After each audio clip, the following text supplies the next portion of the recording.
In this chapter, we're going to talk about one of the more complex structures in chess called the Hedgehog structure. It's a funny name. It's basically named after the black pawn structure of having pawns like this, which is basically covering all kind of squares, meaning that it's a sort of, I wouldn't say defensive structure, but at sort of the first instant it is. It's very difficult for white to get forward like that. White cannot approach, and that's why it's called hedgehog, because like a hedgehog, it will sort of defend its space. It's gonna, if you're gonna get close to a hedgehog, you will get hurt, and the same is the idea here. It's a very complicated structure. I mean, the author sort of explains it that, well, what are the black plans? Well, sometimes you would like to play d5, and sometimes you would like to play b5, or sometimes you would like to play g5, or sometimes you would like to combine it, and at times you don't, well, want to do any of this, but just sit and wait. How about from the white's perspective? Well, maybe you want to play c5, maybe you want to play b4, or you could also play a4, or you can combine these things. But of course, you could also play even, let's say, f4, f5, or even sometimes g4 and attack on the king's side. And again, these things can be combined.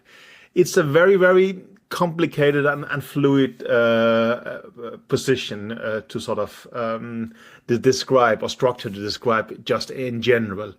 Of course, there is, I mean, you know, we will probably put a bishop on b7. It feels like a natural square, but it's also, there is, let's say, generic positions where all the pieces are on the board. Then we will have a bishop on b7, knights on d7 and f6, and a bishop on e7, and let's say rooks on e8 and c8, and we have castled the king, and the queen goes to b8. This is what you can say a classical hedgehog structure. But there is so many nuances. For instance, also, well, what happens if all the pieces are exchanged? So there is only a few pieces left. Then the logic could be that the more exchanges, the more it favors the one who has less space. But that's not at all the case, as we will see, or not always the case. I think it's such a complicated structure that we should get on with the actual examples, because it's too difficult just to generalize. Too many plans, too many nuances. But I think an anecdote, or not an anecdote, but a piece of wisdom by Mihai Suba, the sort of slash British Romanian grandmaster, wrote in an interesting book at some point. He said that, well, in this kind of hedgehog structures, there can be situations where white has all his pieces in in ideal circumstances, and black do not. And because of that, black is better. It makes no sense. But his point is that if white has all his pieces in optimal squares, but cannot do something aggressive, direct, and positive with it, and black can still keep improving his position, it could actually be black who is better. That sounds kind of weird, and I guess I also explained it badly, but it's the debate of the solidity of the black position, and that sort of black will quietly regroup. He will make sure that he's still too solid for white to break through, and then he will have long-term perspectives, with breaks as b5 and d5 eventually happening. Yeah, I'm sorry for not explaining the Suba piece of wisdom perhaps better, but it's something that made a long-lasting sort of effect on me. This idea that, well, your position can look nice. It can look like you have extra space. But if you can't do something about it, well, then perhaps you have just exposed yourself. So I think, well, you will see when we sort of dig into this chapter that we will get an idea of what can white do with this space, and what can black sort of, how can black counter it? And if white gets stuck, how can black then sort of counterattack? But I'm getting ahead of myself. Let's jump to the real examples and finish the introduction here. We are starting off this chapter at the absolute highest level. This is a Kasparov versus Kramnik match game from 2001. And before you start thinking that I'm misremembering the years, yes, the big Kasparov-Kramnik match was in 2000, when Kramnik took over the World Championship for Kasparov in a very surprising win in London. The 2001 match is a much smaller thing, but they did actually play 4 games against each other as a Botvinnik memorial in 2001. well, I can witness that I was there, or I was almost there, because at the same time, also in Moscow, the FIDE World Championship was happening. And at that time, there was this kind of a split between, well, the FIDE World Championship and Kasparov and Kramnik's title. So perhaps they were trying to spoil the party a little bit, or steal the attention, rather. So they were having a match at that time.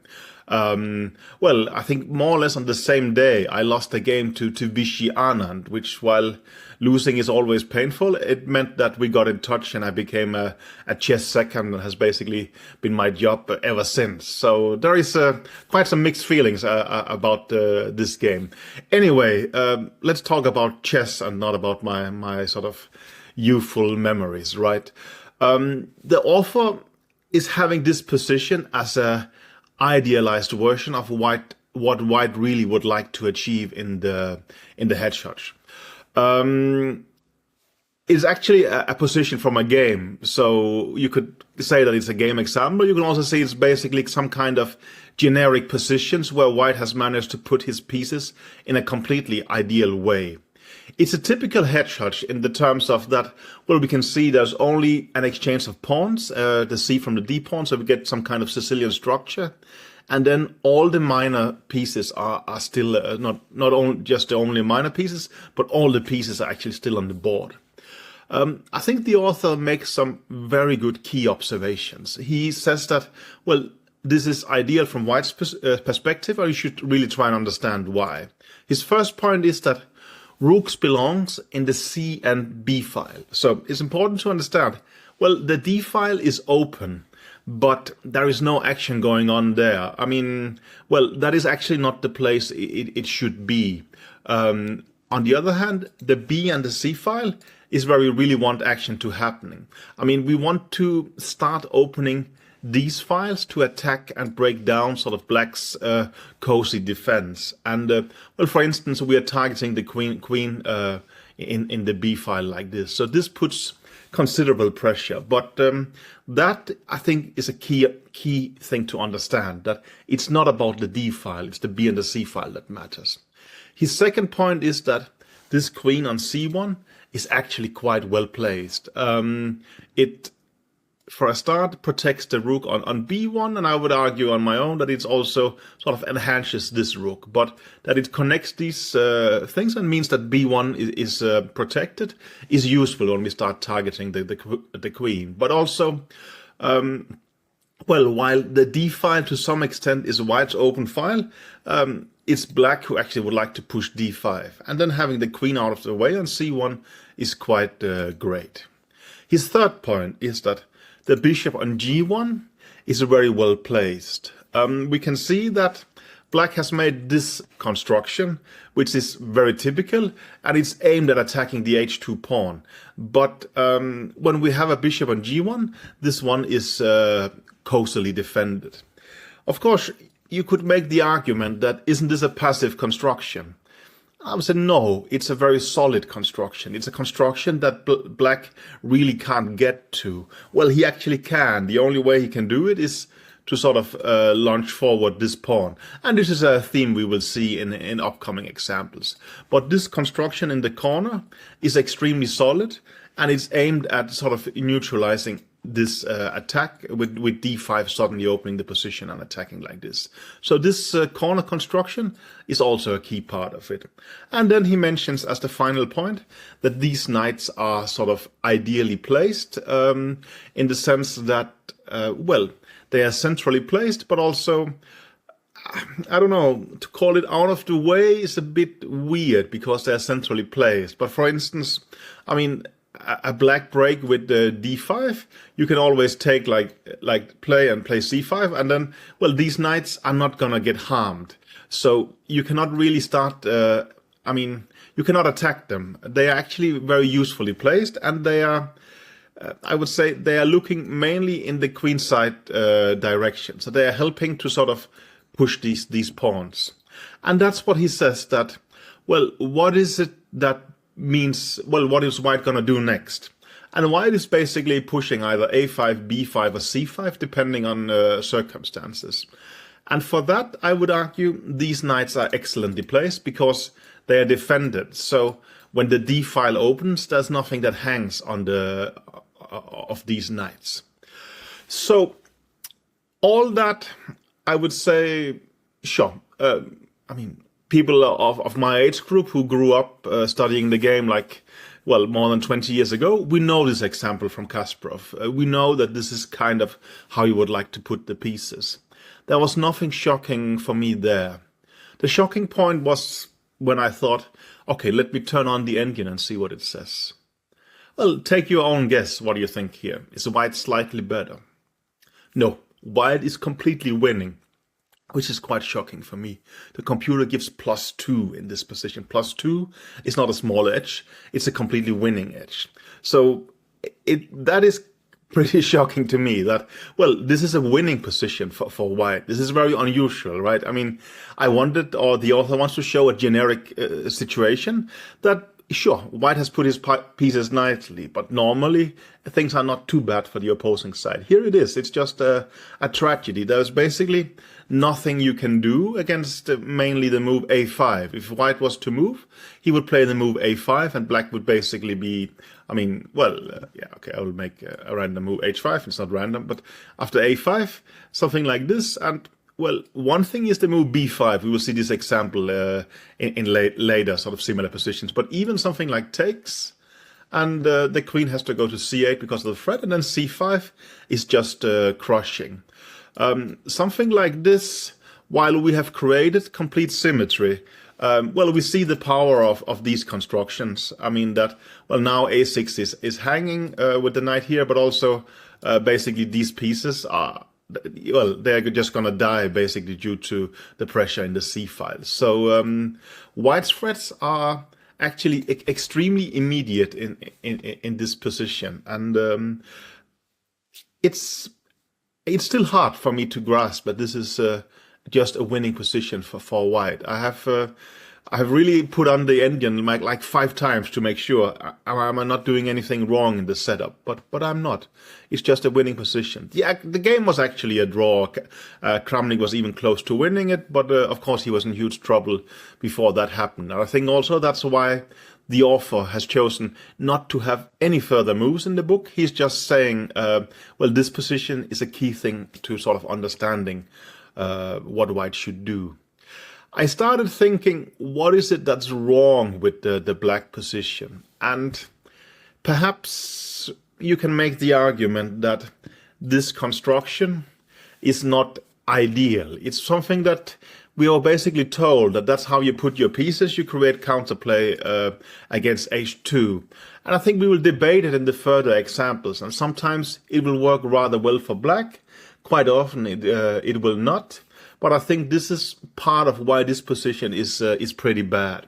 So I tried setting up a position like this just to grasp, is the white concept also efficient here? I mean, this is basically a very, very straightforward standard position, right? But black now has a bishop on f8 instead and the queen on c7. So he's much less vulnerable to this battery. At least that was my thought. But the computer still says that in this specific position, you can play a5, and if you take it, then c5 is much better for white. You're starting to have threats like c6, so of course there is some kind of tactics involved. But even so, I guess we get to see the power of this white construction. So I thought that a very interesting way to start this chapter, that he shows not a game, but a position, but the ideal for white. And for me, the really breathtaking thing is that this position is +2. I still feel like there is something wrong when I say it. I can't really believe it because, well, it looks like a normal hedgehog position where both players has done more or less what you would expect. And, well, this is not two weak players. It's Kasparov and Kramnik. It's major intellectual players in this game ever, and especially at the time the game was played. So, yeah, I'm sorry. I'm still a little bit shocked but I think it is shock that really forms our intuition. And it's just very interesting. So I really look forward to the next examples to sort of discuss this topic even further. Our next game is Prussia's against Isaac, and well, it's also a very standard situation, I would say. I think here, I mean, both players has put their pieces in incredibly typical positions, right? And unlike the previous example, the bishop is now on e7, which I think is quite a major difference that we spoke a little bit about in the previous example as well. And we can see that, I would argue, perhaps White's rook and this knight is not placed on what we are now taught is the most optimal squares. So how should White proceed here? In the game he goes rook f to d1, which is of course extremely logical and standard. And you can also argue that time perhaps not is of sort of utmost matter. So you can make some reasonable moves and then only regroup a little bit later. I was trying to think of how could we reach sort of the optimum position. I mean, playing a move like rook c2 is quite logical, right? Why are we not trying to get the rook to b1 immediately? And then, well, we have the rooks where we really want them. Here perhaps the problem is that Black has this typical plan of playing the move h5, and it's not like it's massively sort of good and that Black is better, but it's a reasonable way of creating counterplay. And here it seems like circumstances for doing it is rather good. Let's say you go rook b1, we're going to put the pawn on h4. And while you can make the case for this being a weakness, when there is a bishop on e7, it is kind of protected quite well. What is the pawn doing on h4? Well, I guess we would like to put it to h3 and then potentially open sort of this battery, well, actually just a bishop against the white king. There is some, I mean, it's creating a considerable amount of unpleasantness here. And should White play the move h3, then of course the g3 square becomes available and we will start shifting our knight in that direction. So if rook c2, then probably h5 is the right move. So how could we do things differently? Well, another idea would be to put the bishop on g1. I understand that in the last example, I was explaining that, well, Kasparov put the bishop on g1 to protect the h2 pawn. But you can make a case for that. It's actually just pretty well placed here in general terms. On e3, it's a little bit more exposed. It could be hanging, well, from the rook when sort of the center blows open with d5 and the e file starts opening. On g1, it's quite an efficient piece that is sort of out of the way, but still has influence in this diagonal. Of course, on e3 it also has this other diagonal, but it's a bit more exposed. Now the computer says that if you go h5, we actually can play the move h3. As advertised, it weakens the g3 square, but after h4, bishop to h2, White has it quite under control. And the point is that should you go knight h5, there isn't you are sort of not having enough pressure on this pawn, which means we can play the move f4 here. And this position turns out to be quite promising for White. So a move like bishop g1 would perhaps be a quite reasonable start, but it's not like it changes a lot. But I think, well, this is quite typical of this kind of hedgehog positions that, well, both players are trying to do their sort of standard plans, but they have to look out for when circumstances favorable for moves like h5 and so on and so forth. Well, of course, they have to control the d5 break all the time. So it's actually, I mean, a pretty standard position, but with a lot of tension. I mean, you have to watch out for, well, not allowing the very sort of favorable advances for your opponent. Prussia's plays rook f to d1. Here you could consider playing h5 as well. And I'm very stunned that the computer says the best move here is h4. Generally, well, we don't like making moves like this in front of our king, right? But, well, so did black. Of course, I would make an argument for this king being a little bit more lonely than the black one, although if we sort of look at pieces in the vicinity, there's actually just as many as whites as of black. So I don't know why, but that's just how I intuitively feel. But I guess the argument is that, well, white has more space.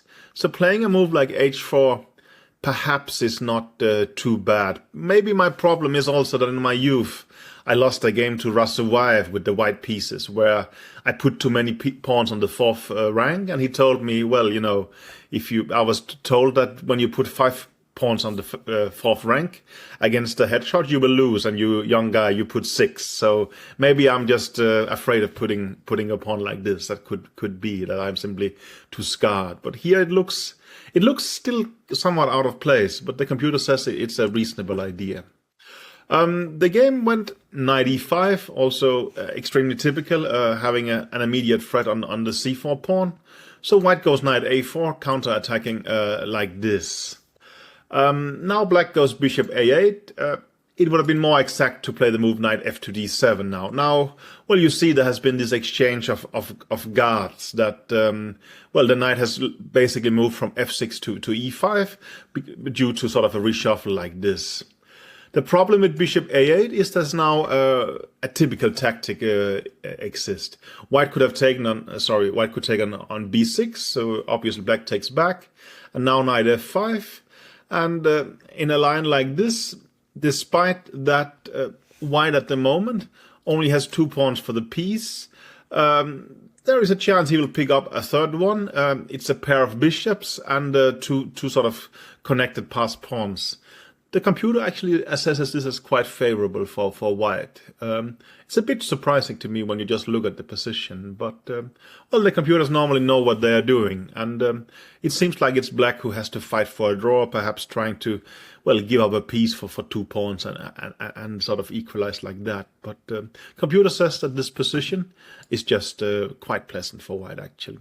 But black could just avoid it by playing the move knight f to d7, so I thought it was just reasonable to flick in this theme. So game was bishop a8, bishop f1, knight f to d7. So, and now he sets up this kind of, well, rook to c file and b file like we saw in the previous example. Here, after rook c2, black plays the move to bishop d8, and that's also how you are basically told that's how black should do it in the Hedgehog. But here, computer really doesn't like it. The question is, what else should black do? I'm somewhat surprised that the computer says the move h6. It's basically just, I don't know, making a move, preventing back rank mate, you could argue. And let's say after bishop g1, it says knight g6, rook b1, it shuffles a bit like this, and basically think you have a quite solid position. If you remember the previous diagram, it says like something like more than +2, right? Here it says white is slightly better, but nothing particular to worry about. I mean, this is sort of the generic position I talked about, that white is typically a bit better, but nothing is particularly wrong. I mean, here it seems like black is much better set up for preventing these kind of pushes. Well, you can argue that black he's just actually staying passive, avoiding to lose immediately, what was the case in the previous example. It has to be mentioned that the computer is not fully going for passivity. It also mentions that a move like g5 is not completely hopeless here. You want to play g4 at some point. Well, I guess you want to go king h8, perhaps rook g8 first. Well, this is a common plan also. Fischer was famous for winning a game with reverse colors in this structure against Ulf Andersen, and quite recently we have seen Magnus Carlsen also win something like this against Abdus Torov. So this is a typical plan, but again, not sort of fully approved by the computer, but to a certain extent. And here it's a decent version. I think the computer line goes against something like this, and well, it is not too bad for black. Of course, it's not gonna be made immediately, but if white puts too much attention to the queen side, it's good that we have some kind of counterplay. And well, the g5 pawn also sort of prevents this push, which means that this construction is quite stable. And this construction both keeps an eye on this, let's say, b5 and c5 breaks on the queen side. They're not in the way, and they're also looking somewhat towards the king side. Anyway, white is still slightly better, no doubt. But black goes for this bishop d8 regrouping. That was generally supposed to be quite pleasant, but well, I'm less impressed based on these examples and modern engines. So white retreats bishop g1, a bishop to c7, and now rook to b1. And basically, well, things has improved for white, and they have sort of deteriorated for black. And a lot of it is this construction means that when sort of the b file opens, this queen is going to be in trouble. It's true that we are not fully ready for c5 yet, because, I mean, black can take it, and when we take back, this will be hanging, but we're going to do the Kasparov move, queen c1, to sort of prepare it. Basically, there is not much you can do with black here. I mean, the author suggests a couple of ideas. He says that, well, d5 just doesn't work, because here, sure, you're opening the center, but, well, you're winning a pawn like this, and the rook is hanging. That doesn't really work. I think his main point is that if something like rook c to d8, you could argue there is tension like this, but there is this nice move, queen c3, aiming at this bishop, and, well, white is just winning here. He suggests that perhaps you should do this Fischer-Carlson plan and play something like this, but, well, I mean, the bishop is not really supporting the g5 square, and if you try like this, you are simply too slow. In the game, he tried the move bishop b7. Well, there is logic in trying to shield the queen a bit like this, but well, it also means that the bishop becomes exposed due to a pin in the b line. So I think, I mean, blocking an open file like this is just it's just changing the problem from the queen hanging to the pin being quite discomfortable. So it's not really a solution. It's more like a one move parry of a direct threat, I would argue. So c5 happens, and well, he says that now basically it's very unpleasant. If you go queen a8, for instance, trying to sidestep like this, you can play something like this, and well, just you can see the bishop opens up to b6, and you win a pawn. If you're trying to take twice, again there is some kind of tactics which just due to the pin we win this bishop back, and we have a huge positional advantage. So after c5, the logical move is b5. It looks like it's closest to structure, but now there is a strong move c6 in this position. And yeah, he takes on a4. We're gonna take on d7. We're a pawn down at the moment, but after knight c6, you can't actually go queen a8 because of this funny move knight a7, which threatens the rook and then undermines the bishop, so it wins an exchange.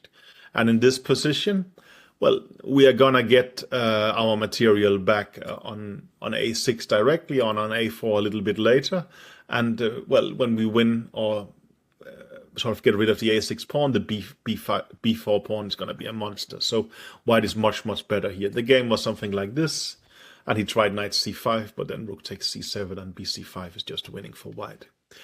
Well, maybe it got a little bit blurry in the end, but I thought generally quite an interesting example. For a start, having had the shock of the computer engine's evaluation in the last position, it was a bit reassuring that this position is just slightly better for white.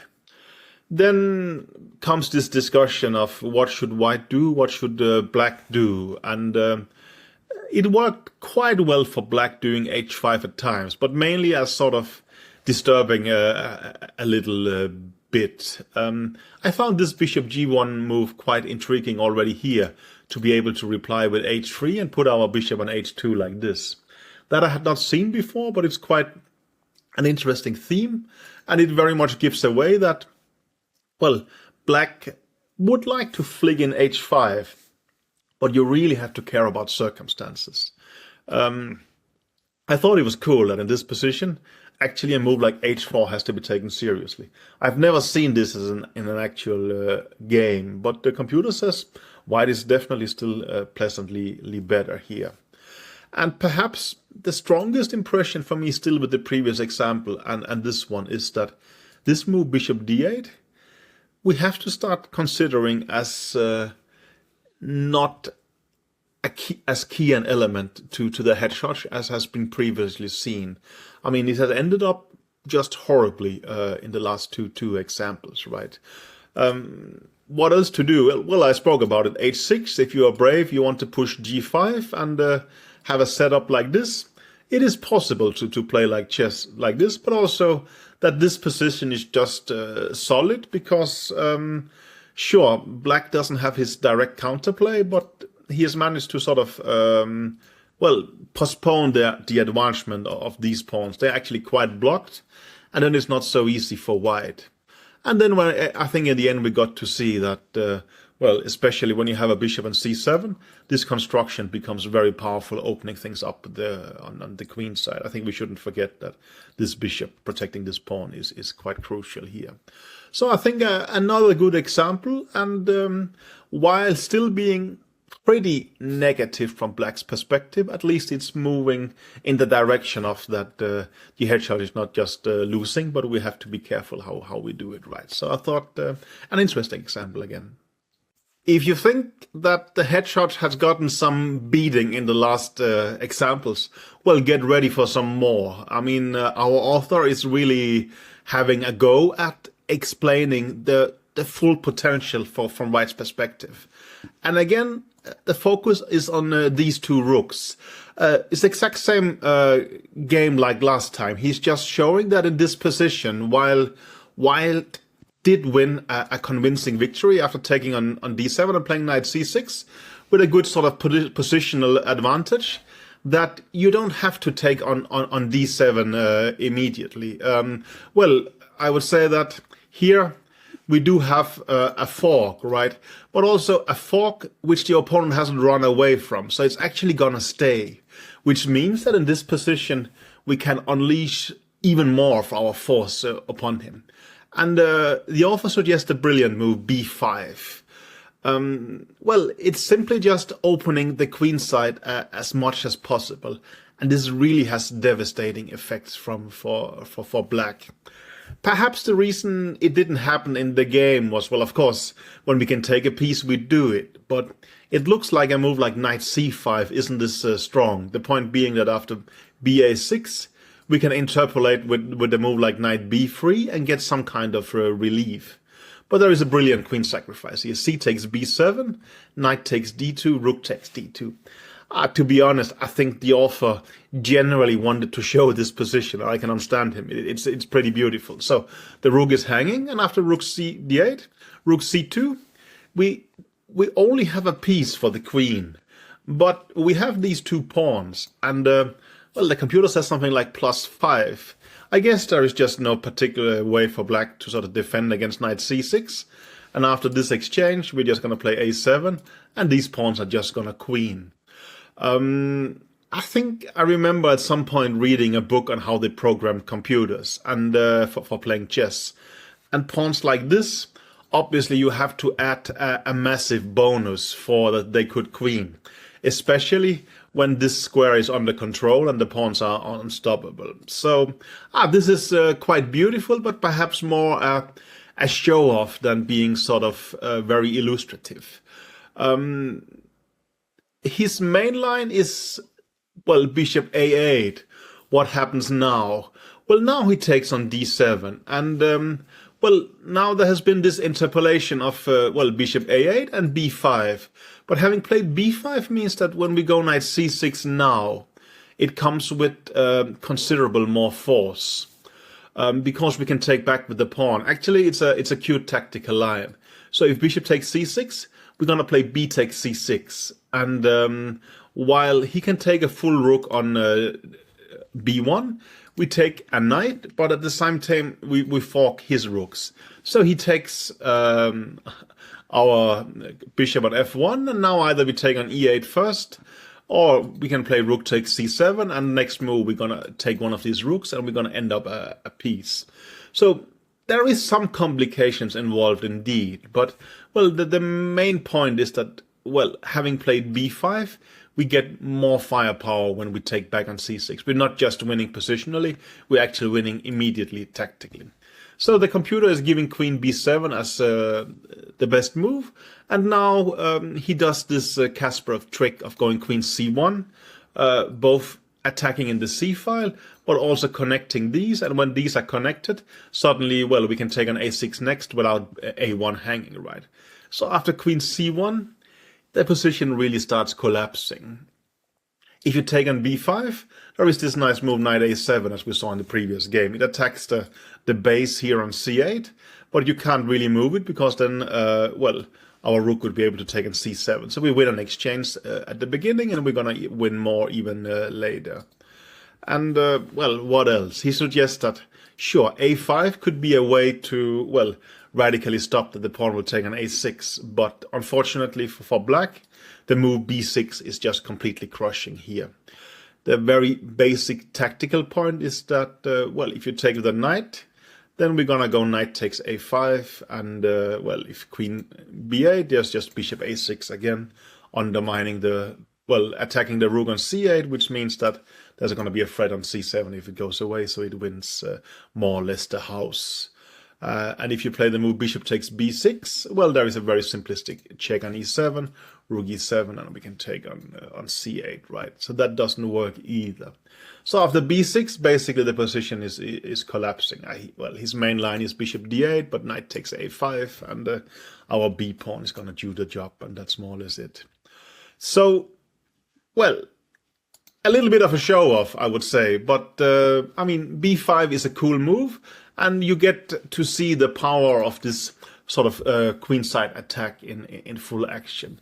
Why this happened? Well, due to the bishop on c7 and so on, we spoke about in the previous example. So a little bit more of an appendix, I would say, but still a pretty cool one. And of course, well, let's take a last moment to basically bow to the white passed pawn here, right? It's just a piece for a queen, but when you have pawns on a6 and b7 like this, it's really winning. I mean, I think most combinations we all get to play once in our career, but something like this, I think I have never ever come close to doing myself. So I feel a bit envious seeing this. But again, it wasn't analyzed, it's not a game. So these things happen rarely, but it do sort of, well, keep sort of pouncing these lessons that the rooks perhaps belongs in the C and B file to have attacking potential for white in the hedgehogs. So quite a cool example, I think.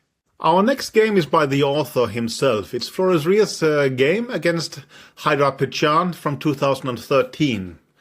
And I think it's a great example of how you can, let's say, study the classic games, understand sort of the advanced plans of a position, and then try to incorporate it in your own game in a very successful manner. I thought, actually, let's start this game from the opening position in order to grasp and comment a bit about how do these kind of hedgehog positions sometimes actually appear, not just jump into when they have appeared. So we have a Sicilian. Black is playing the Khan defense. It's not so popular anymore. At some point, bishop d3 was considered the sort of best principal move here. But then players like the previous game we saw with Kasparov started playing the move c4. And that got to be quite a nuisance for black.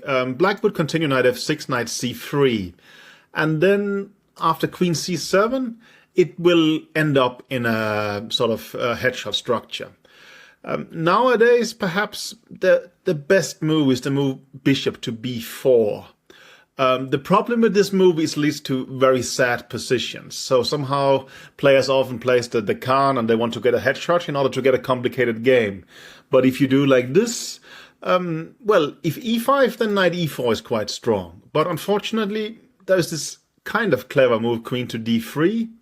And basically, well, now there is a threat of e5, and the theory goes like this: d5, an exchange like this, white develops, castles, castles, black develops, and basically this is considered sort of a forced line, but white is slightly better due to this isolated pawn, and black is quite successfully trying to make a draw.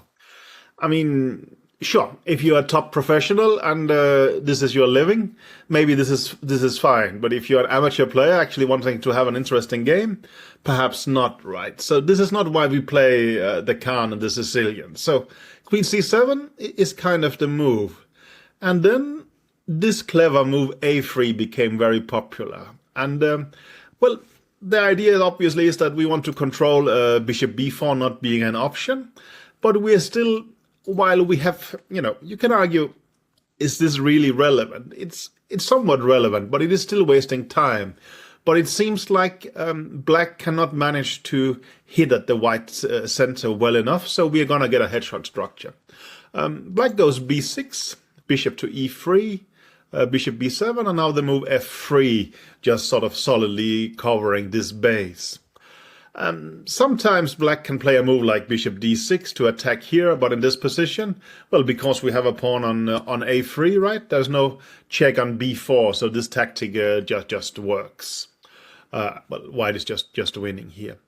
So black goes bishop to e7, and then, well, white can even flick in this move rook to c1. It both takes the sting out of d5, and sometime when black would play a move like knight c6, perhaps not directly here, we can start considering a move like knight d5, because like this we're going to win something, the piece back in the c line, and knight f5 will happen later with quite a positional advantage. So rook c1 was basically considered, well, also a key part of this concept. Black castles, bishop e2. And now, I think these days, it's probably considered that black should play knight c6 and then exchange on d4 and have a decent position. And I think it turns out that knight d5 is not particularly efficient here. But again, it's more like an expert play to get a sort of decently playable position. For us, the really relevant part is d6, as happens in the game, and getting a hedgehog. Now, our offer castles, which is a quite reasonable move. But computers actually are saying that, well, maybe you should just actually start pushing an attack like g4. This is a very typical way to attack like this in a Sicilian, right?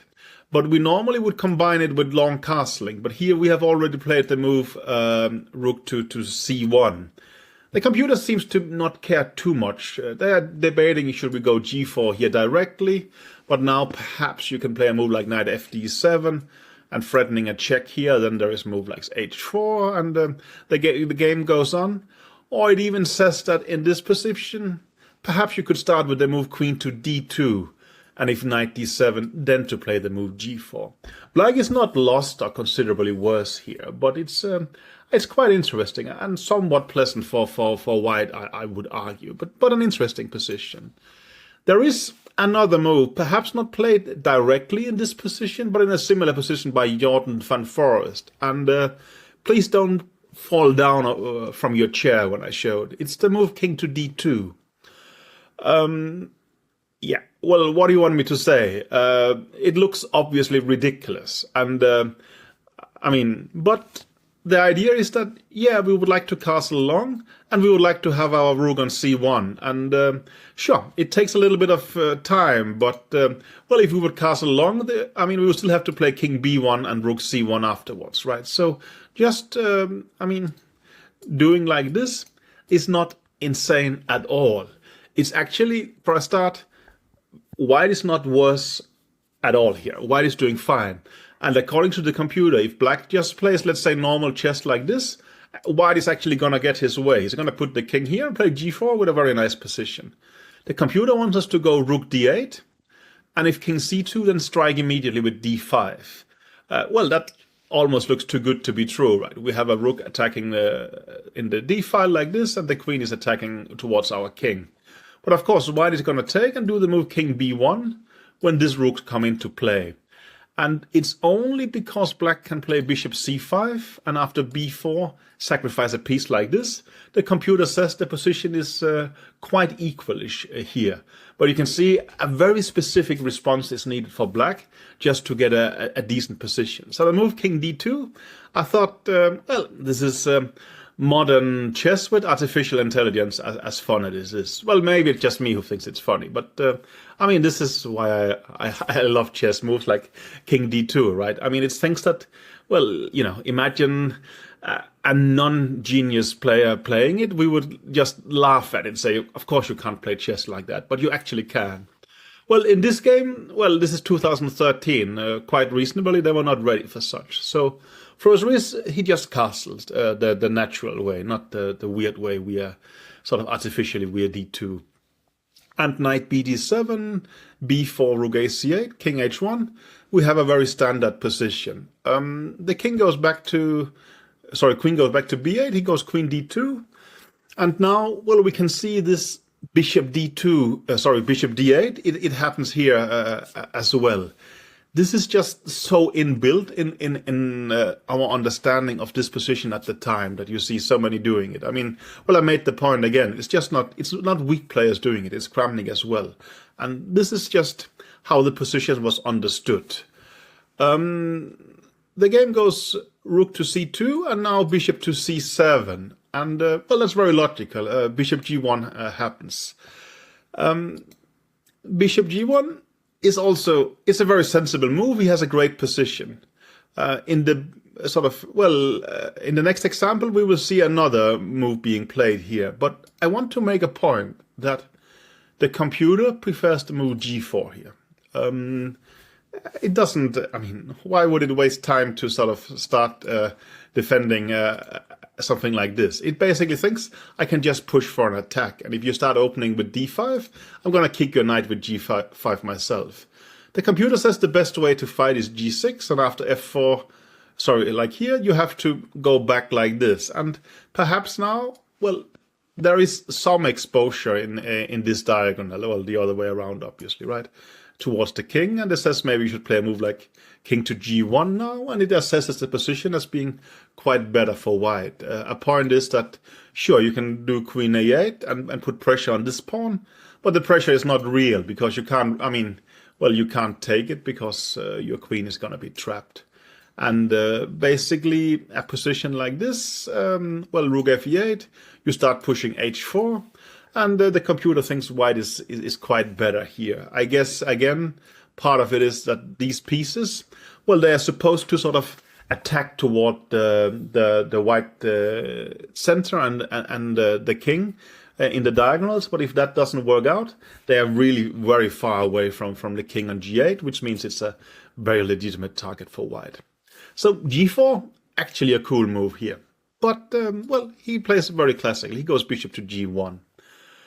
He makes the point here that, well, you should always, as I said, watch out for, is it possible to do equalizing breaks like this, or it could be more than equalizing. But here he says that it seems not to be the case. He just wanted to take, and even after this interpolation, queen d1, e takes d5, he just wants to take on d5, and we see there is an exchange like this, and it's gonna end up with a pawn falling on a6.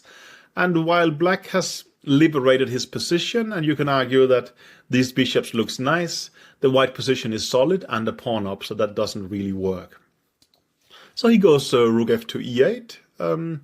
Black jumps with knight to a4. And here, I think, another typical thing. If you break with d5, let's say takes, the correct move is c5, just keeping the queen side closed. And we see again, I mean, I think we debated in the introduction to the Kasparov game, that this knight becomes very efficient behind this pawn. So it's just a huge positional edge for white. So the game was knight a4, knight e5, also typical. Rook f to c1. He makes the argument that perhaps you could even play a move like c5 in this position. And the idea again is b5. You take and you jump to a square like this. But, well, he plays the move rook f to c1 here.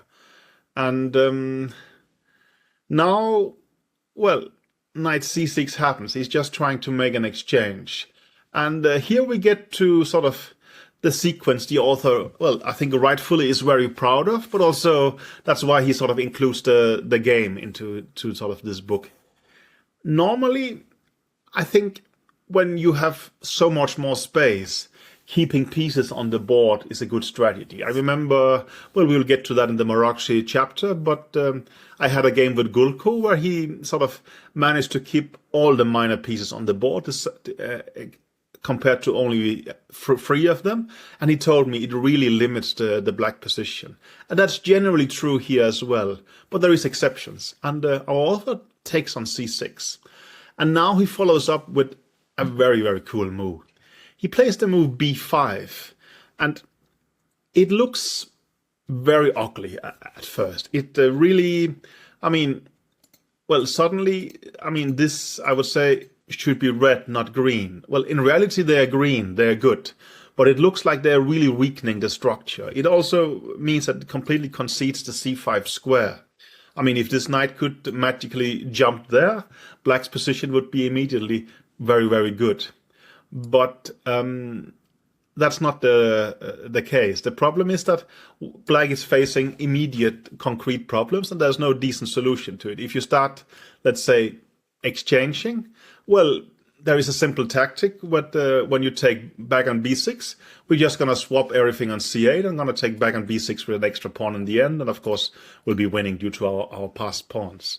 So it creates immediate problems. In the game, he tries bishop to a8. If you go bishop b7, in order to keep the pawn on a6 protected, well, your downfall will be that the bishop is unprotected on a6. We have this threat, and well, if you take on e2, we will take on b6 first and just sort of exploit this tactical opportunity. And if you play a move like let's say b5, well, you can take on d6 and you kind of win tactically, but I even prefer more the move he mentioned, the move c6, just cementing this pawn, and you can't take on a6 on a4 because a6 will be having. It's also a disaster basically. So he plays the move bishop to a8, and now after takes, knight to d7, rook to b1. White is just well, much better. I think the game was something like this, and White has a considerable advantage here. I think he took on c7 and on d6 and won the game later. It's perhaps not too relevant. It's just an extra pawn, and b6 is weak, right? So I thought b5.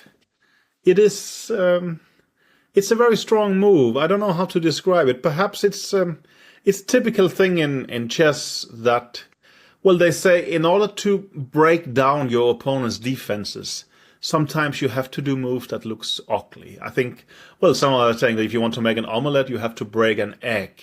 It's perhaps not a one-to-one translatable image to have in your mind, but it's, I think, well, it was Larsen who told it to me, that this sort of process of breaking down your opponent's position means you will do things that doesn't look perhaps beautiful. I mean, here we have a very beautiful structure, right?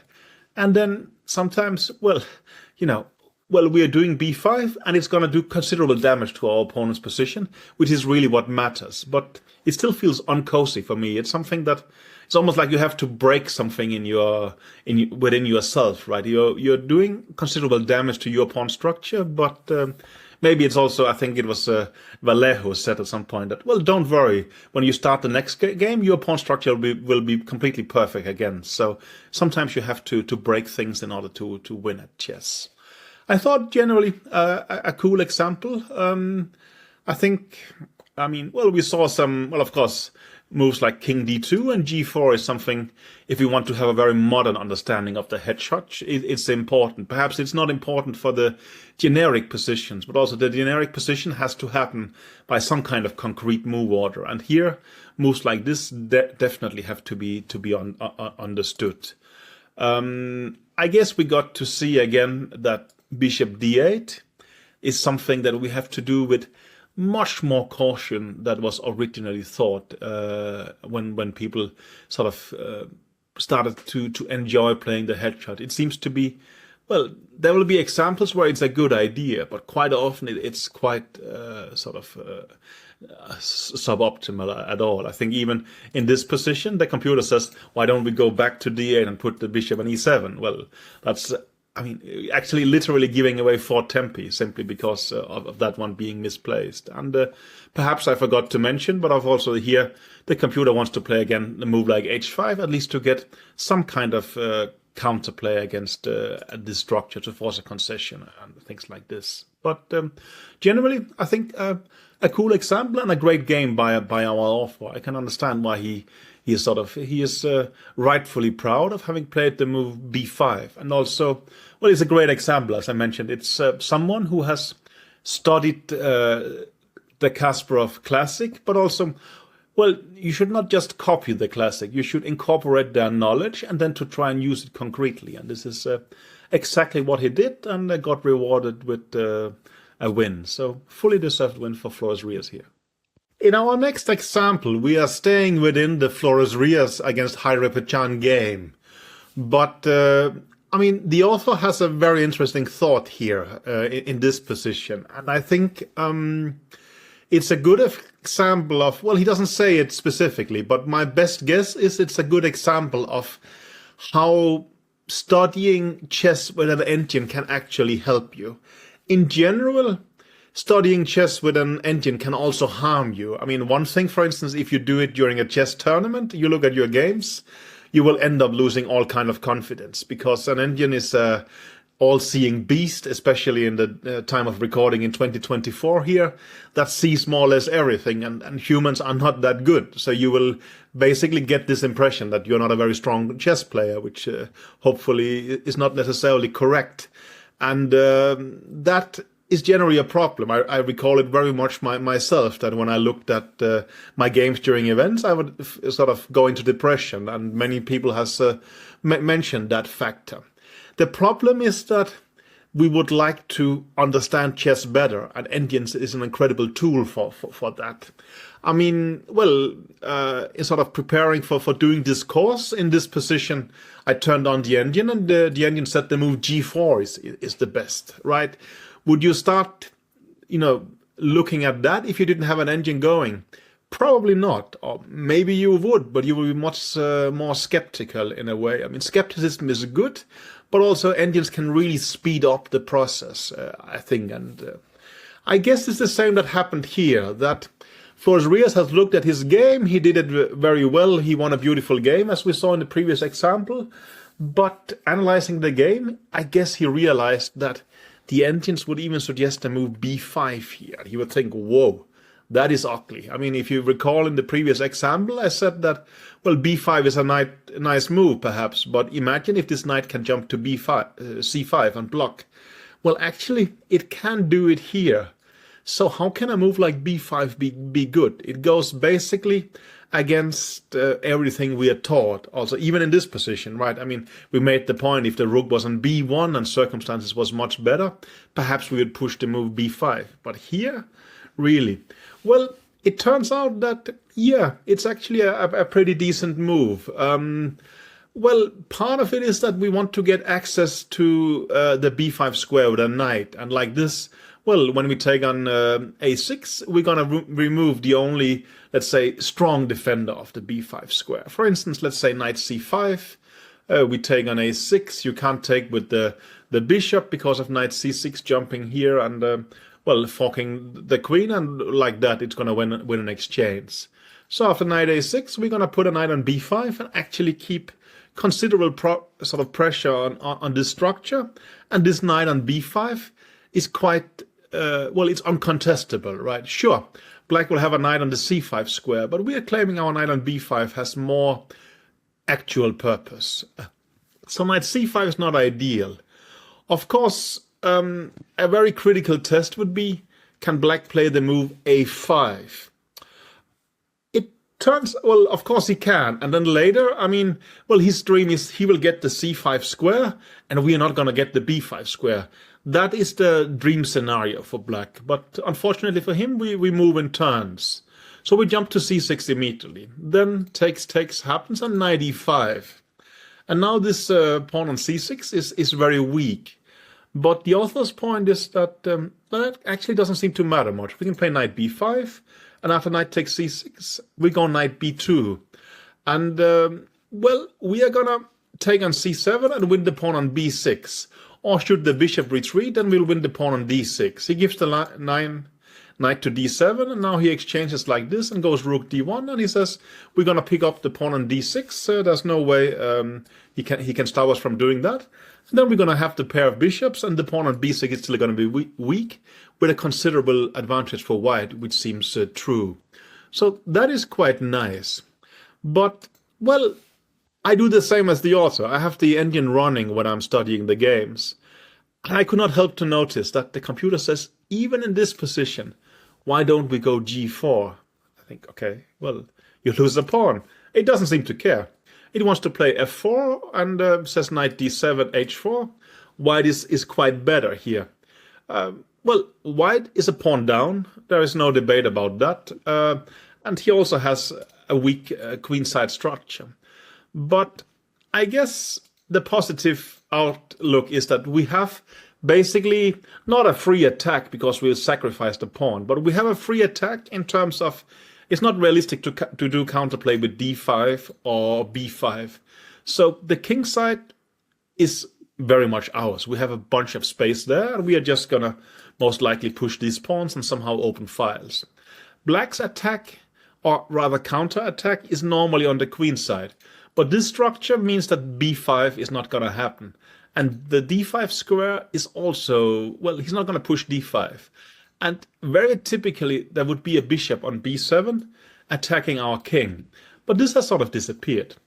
Well, don't blame me, blame the computer. But it actually says that white is doing very, very well here. So a5 is the move you would generally like to play to sort of not let white get access to the b5 square, but it seems not to be very good here. So he suggests a move, well, bishop d8, and now let's say takes, knight to b5 is the point. Again, well, this knight just becomes very powerful in terms of it actually attacks the pawn on d6. And, well, I mentioned before, this knight on c5, it's going to look nice there, but it's attacking a pawn that's extremely well defended, while the pawn on d6 is actually a real weakness.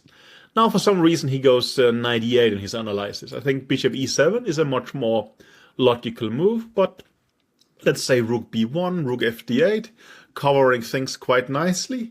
Still, after a move like a4, we're going to follow up with a5, and there's going to be some sort of annoyance, well, with the queen being exposed here, and let's say he takes on a5, we'll have the moves like knight a7 winning an exchange. So even this is not pleasant for black at all. And no, it's instructive that even playing with weak pawns like this, getting access to the b5 square actually seems to be more relevant. He sort of enhances it a bit by, well, he goes knight e8, rook b1, knight c5. Of course, the bishop on d8 is protecting this pawn, but it still seems rather clumsy. And now he suggests that, well, rook b2, and I think there is some sort of pressure against the pawn on b6. Let's just skittle a couple of moves here. That's sort of what he gives, and now, yeah, okay, e5 is a random tactic. Let's ignore that. But basically, it's a pleasant position. You start attacking the b6 pawn. It's not winning, but it's very interesting, and I think that's really the beauty of computer analysis, that we get to understand chess better simply, and we should enjoy that. But of course, I mean, not everybody is just a second/author like me, who basically not have to play myself. I have to understand things as well as I can. So I think engines is a great tool for understanding. For the practical player, of course, it has to be balanced to some extent. But, well, I hope you thought it interesting that in this position, I mean, well, sure, you can have good positional instincts, and you want to keep, well, I would say you want to keep your port chain solid like this or solid like this. But the moves we are discussing are either g4 attacking or b5 attacking. So I think that's interesting modern chess, right? And very relevant. It's still, I mean, as we've spoken out before, if you have to break down your opponent's position, at some time you have to do somewhat ugly things. So very interesting sort of input from our author here, I think. Our next example is from 2013. It's Predojevic against Nestorovic. I really like the example in terms of that. Well, I almost feel deceived by my childhood knowledge, and I think the author does the same. This position looks, well, quite typical from sort of the initial stages of the Hedgehog. Let's sort of ignore that white haven't played the move a3, which Kasparov was recommending, and that might have, maybe black should have played bishop b4 earlier. But let's ignore that. Now black plays the move d6. And our author says that's actually a considerable mistake. There is truth in that, but the reason that we were told it's a mistake is quite dubious, I would say. The right move is actually the move bishop e7. And, well, we will get to why this is a mistake, why this is the correct move over in a bit. If you turn on the computer here, it will just say, sure, d6 is weak, let's go g4 and start attacking. And then, well, you have played d6 too early, it claims. That seems to be true, but that's sort of the advanced understanding of modern chess. What we were told was that, well, if you do it like this, a4 becomes very, very strong. And the reason you should do bishop e7 is that after a4 you could still play the move knight to c6 and keeps things controlled, and then somehow the a4 becomes a bit of a weakness. When after d6 you can go a4 and you will punch forward with the pawn to a5. This is it's really common knowledge. I mean, you can see that it was common knowledge. The author had it. I had it independently. Everybody knew that this is how you do things. And well, the idea is, let's say bishop e7, you push a5, and basically you break the structure. So they take on a5, and you go queen a4 check. It's not like white is not better here, but less better than well, we thought. So knight fd7, then now an exchange here and just castling. The game goes king f2, which is the logical move. But, well, I guess by now that I really love to turn on the computer and be puzzled at times. And the computer actually think maybe you should be closer to the center with the king. Well, that is generally quite typical, but in a sort of Sicilian structure, it strikes me as weird. Here on f2, the king just looks cozy, right? It's combining the mix of being somewhat closer to the center while still feeling completely safe. While on d2, it does look exposed in the d file to me. But, well, who am I to sort of disagree with modern sort of artificial intelligence? So apparently you can put a king on d2 here. But this position, well, we were also just brought up to believe that white is considerably better here, that we have a healthy pawn structure, and especially, well, this pawn on a6 is weak, and we're going to use the a file. It seems not to be too big a deal. Computer goes rook c8, and the game is rook c1, and now he does a mistake. He plays knight c6 when suddenly takes b4. Actually, well, white is going to push with b5 and potentially later get a past b pawn and be quite better.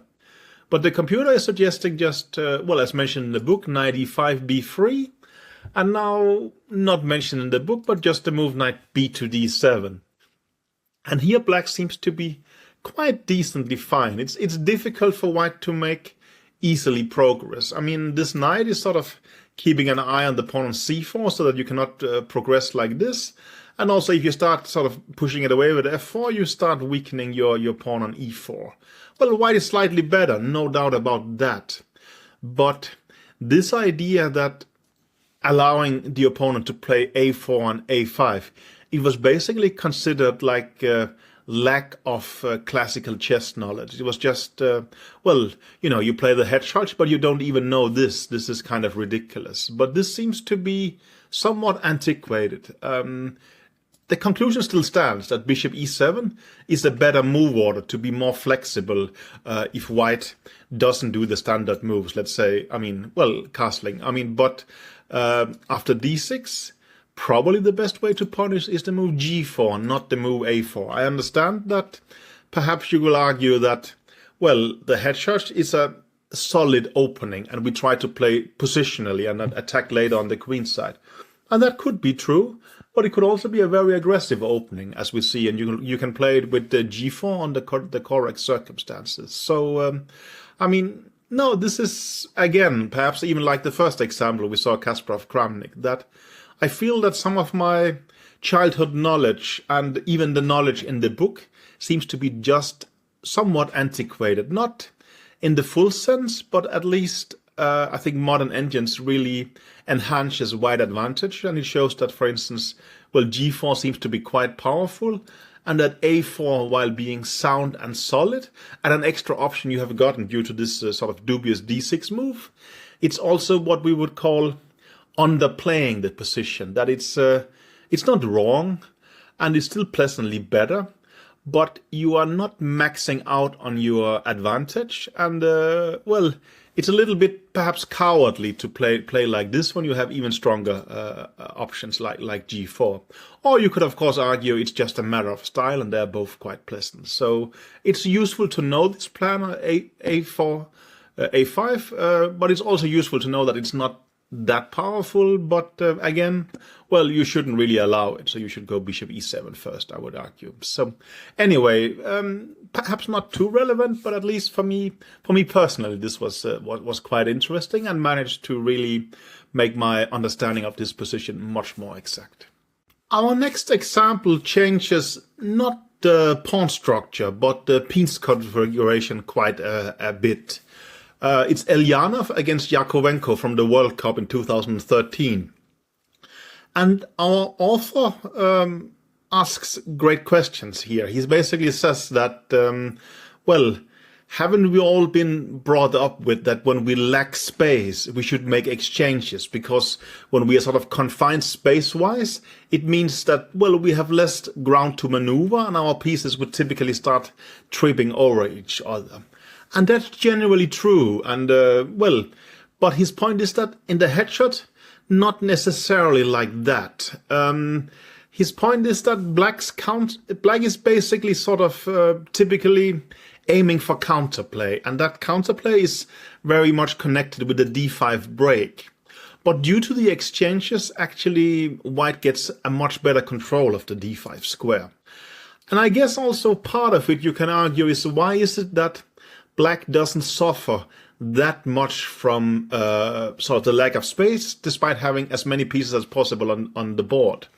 But I guess you can argue, well, the bishop has a spot on b7, the knights on d7 and f6, and the bishop on e7, and rooks e8 or c8 or d8, and the queen somewhere around c7 and b8. There is actually a very clear distribution of where the pieces should stand. So while the black setup is cramped, it's not cramped to the extent that it becomes horrible for black. He's not suffocating in any way. And that means apparently in this hedgehog structures that sometimes when exchanges happens, it just means the black counterplay becomes worse. And well, you can see white can put a pawn on a4. There will be no b5 break, and the d5 break is also under control. I mean, we're really lacking this bishop on b7 shooting towards the white king.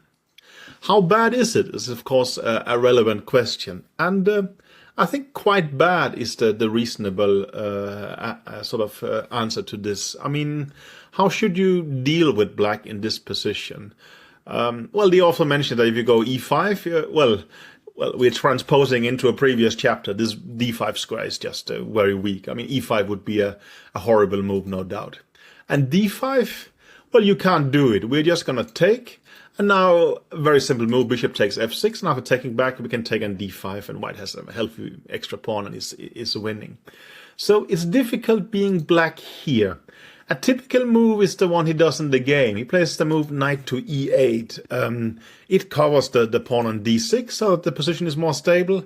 and it gets ready to make another exchange with the bishop to f6, somehow freeing the queen to get to e7 and perhaps, well, continuing to exchange.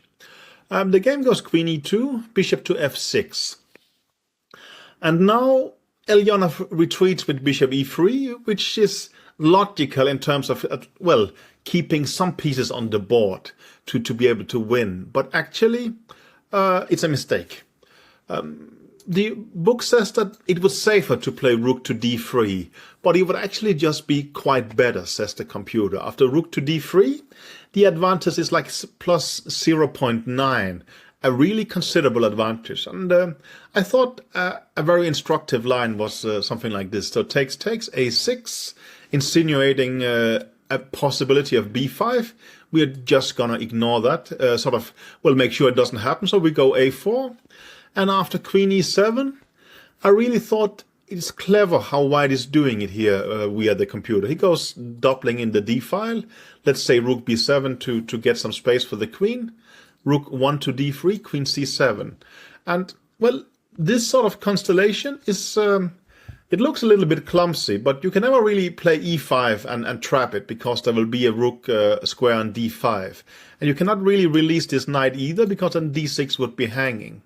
And in this position, we would start pushing on the king side. The computer wants to play h4, g4, and somehow the rook on the third file is going to help with that. And like there is not enough white, sort of black pieces to create counterplay, there is also only one piece to defend the king in a way. So this position is actually very, very unpleasant. And I think very thematic because, well, it has this kind of generic character, right? It can happen all the time, but basically a free set of pieces is exchanged and we have a very bare structure, but a very unpleasant one for black. So I think it's important to understand that this position is very unpleasant. And it's a interesting theme. We will also see it in the Maroczy position, which is going to be our next chapters, that there is some positions where, well, despite being behind in space, if you exchange way too many pieces, you're actually still going to suffer tremendously. And this is a good example. Elyanov played the move bishop e3, very logical. And queen e7, rook to d3 happened.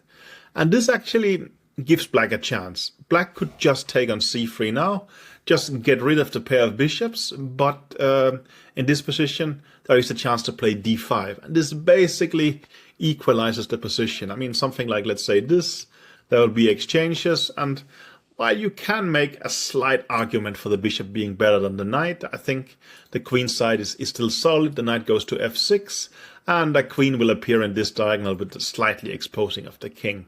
This is a fairly solid position for black, nothing to really worry about. He didn't take on c3, he went rook d to d8 instead. And now the position is back to the same status. We'll fast forward a bit. So a couple of moves like this here. And I think this is perhaps the last interesting moment from black's perspective. The author makes the remark that the white position is rock solid and black has nothing better to do than just to wait. But that actually turns out to be wrong in this exact position. I mean, well, we can see that you have a queen sort of aiming against the king, but there is this very solid construction defending it.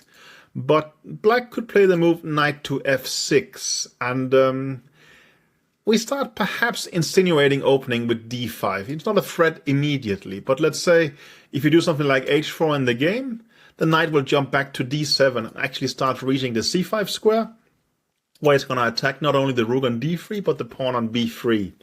And after knight f6, it seems like the specifics of the position is actually quite in black's favor, and he should be almost equal, the computer is saying. But I think that's more, it's a bit of a random element rather than a sort of general feature. Yakovenko, luckily for us, goes bishop f6, and we get to see how things sort of happens. h4, rook c6, and now a good move, bishop to d4.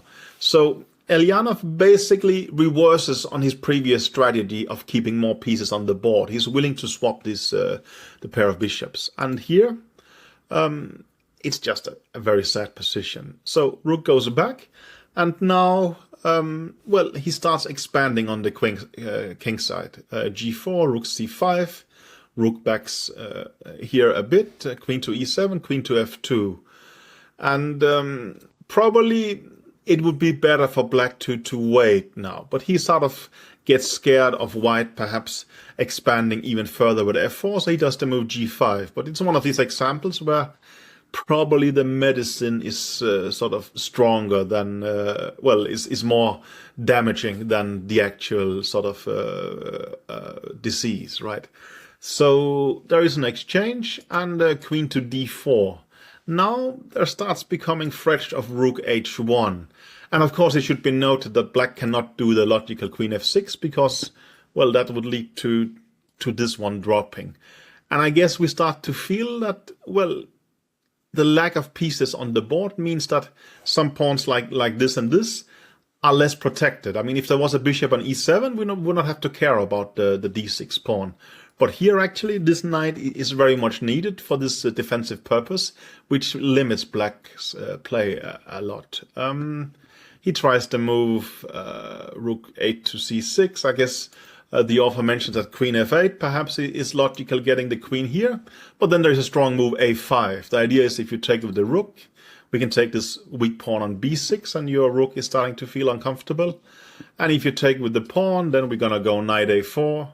And if rook C6, then the nice move E5, and after the D file is opened, it's going to be very, very dominant for white. Will start intruding, and somehow, while being a pawn down, I would argue that this construction is very, very comfortable for white, and these pawns on the A file doesn't matter too much. So a considerable advantage.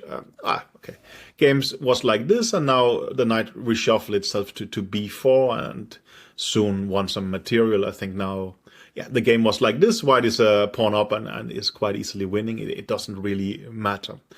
I think the key message is that, well, a position like this is not just solid for black. It's actually quite unpleasant. And well, even I think later this bishop b5 check Sicilian became very possible, sort of very popular based on some of Magnus's games. And there is some similarities to this, that when white has this kind of hedgehog center, black cannot just be solid. He needs to have quite some activity for counterattack. And this activity actually very often comes from having numerous minor pieces, which is lacking here. And I thought very instructive was, well, you know, that you actually don't want to even keep the bishops. It would be better to have a position like this. I mean, this is a position one should understand and generally feel that this is much better for white. That's also somewhat counterintuitive to me. But when you start moving around the pieces with a computer, you start to grasp how unpleasant it is. Or, well, I think at some point there was another kind of position from the Sicilian I spoke with Vishy Anand about when I was working for him, and I said, come on, black is solid here. And he said, well, try playing this position in a game. If you have to sit and defend this for 3 hours, you start realizing how unpleasant it is. And I think, well, play a game like black here, and you will start to realize this is just no fun at all. So I think a very good example showing us this concept of that while we are taught that exchanges helps you, if you are on the defending side, if you have less space, that is generally correct, but Hedgehog is kind of an exception, and I think this game shows it quite beautifully. Our next example is basically a case study of black's potential in the Hedgehog structure. It's a game between Dominguez and Andrakin from the Capablanca Memorial in 2011. Both sort of sub-world elite players, very, very strong. But here, Dominguez gets very much into trouble. It's black to move, and I think, well, I spoiled it already. This position is about pushing d5 for black, and I think it's a great example because it shows the incredible strength black's position can have when sort of all the pieces comes to play. Well, that's more or less the point of the Hedgehog, that while it's sort of a somewhat passive opening, right? You're staying on your side of the board, even basically the own sort of not your own half, but your free back ranks. But the hope is that at some point you will unveil this kind of huge potential counterplay, and this is a great example of that. We can look at this position, just some details before we start. This rook on c5 is perhaps a bit oddly placed, right? There's a threat to watch it. And I would argue also that, well, these pawns are a bit weird in a way. I mean, it perhaps, I would say, it weakens the white pawn structure a bit, but in return, he's gotten the b5 square, where his knight stately sort of attacks in this direction. So it's hard to say who this favors. As well, we have a typical pawn on h4 here. It can be a weakness, but it can also be a strength, and this position very much a strength. But anyway, let's get to the action. So black does the move d5, and it basically starts really unleashing the power of the black position. Perhaps if we sort of have to sum it up very quickly, it opens sort of firepower towards the king on h1, particularly the bishop here, but it's a too simplified way of describing it. I think we have to look into the details to actually understand the concept fully. Well, first of all, it's an exchange sacrifice, and I think it makes sense understanding that taking on c5, it's not a matter of black having compensation here. It's a matter of black being completely winning. So bishop takes c5, black takes back just, and after queen takes h4, we take on e4. It's a full exchange, and white can even get a pawn back on e4, but it's noteworthy. The computer thinks this is just dead lost for black. Logical perhaps would be to, why not exchange even further? But, I mean, again, the problem was that, well, I wanted to make this point that, it opens up for this bishop towards the king, but it becomes too simplistic. For instance, in this position, you take on e4 with the bishop, and when they take back, you go knight to g4, because, well, you actually want to attack the f2 square like this. And this position is just really dead lost. Well, you can do something like g3, but then rook d2 starts basically attacking like this, and there's no reasonable defense. Rook c2 perhaps looks logical, right? Why not defend the f2 square like this?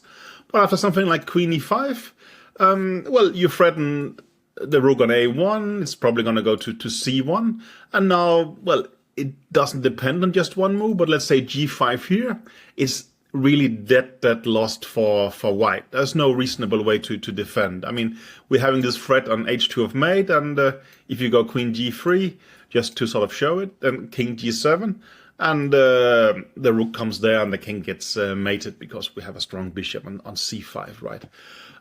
So after bishop takes c5 takes, queen takes h4, we take here.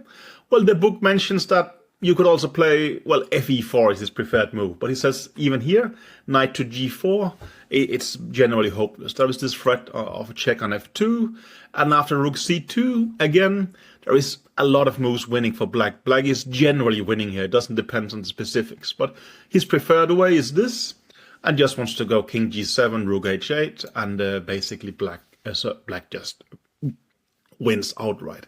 So I think it's cool to understand that a position like this, it just wins for black simply. And it's because all this power is being unleashed. I would point to, these things, but even as we saw after something like g6, king g7, the rook can join here, and it's basically a devastating force that starts swarming towards the black king here, and I would argue that all these pieces on the queen side for white is very much out of play. So that's really the hope of playing d5. So taking the exchange on c5 is bad. It becomes too easy. How could white sort of try and spoil it? Well, the author mentions perhaps doing it like this and now trying to exchange as much as possible. The line he gives is something like bishop takes d5, And he says that now, well, black starts its equal material and black is doing quite well. But he mentions that you take, and now, realistically speaking, you should sacrifice the exchange back, and maybe this position is not too bad. And I think the computer agrees with him. But if we jump back to here, black can just do quite normal means and sort of get out. Well, it's not like he's afraid of losing the exchange. On the contrary, he's afraid of white sacrificing back the exchange, as we saw. And, well, the rook gets out of the way, and after bishop takes b6, another very typical move, h3, trying to sort of, well, again, undermine this diagonal and open for the black attack.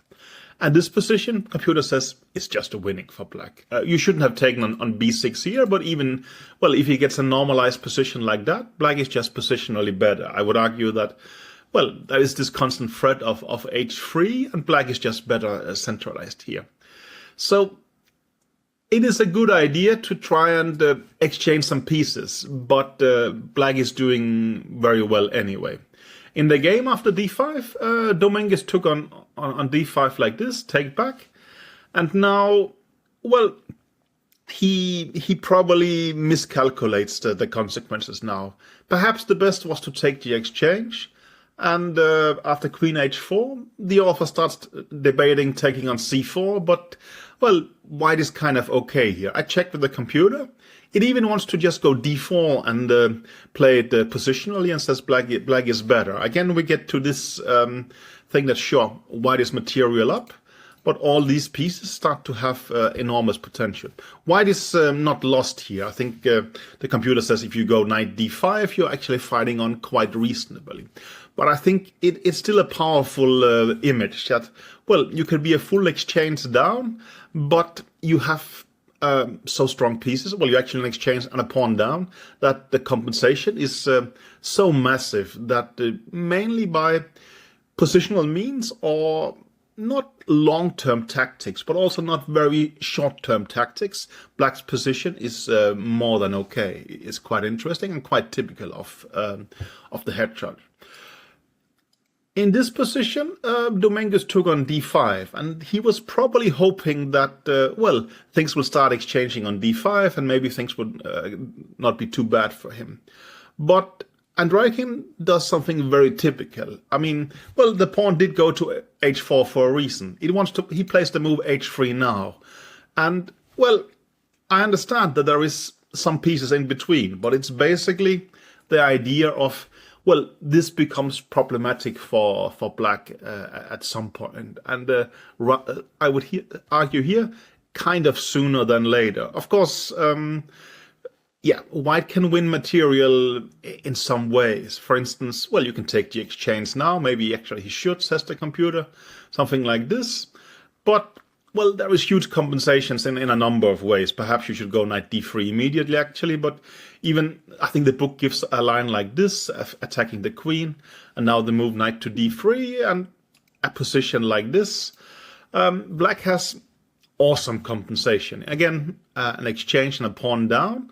But, well, these knights are beautiful, right? This one is attacking the king. The king is weak on h1. The bishop is weak on g2.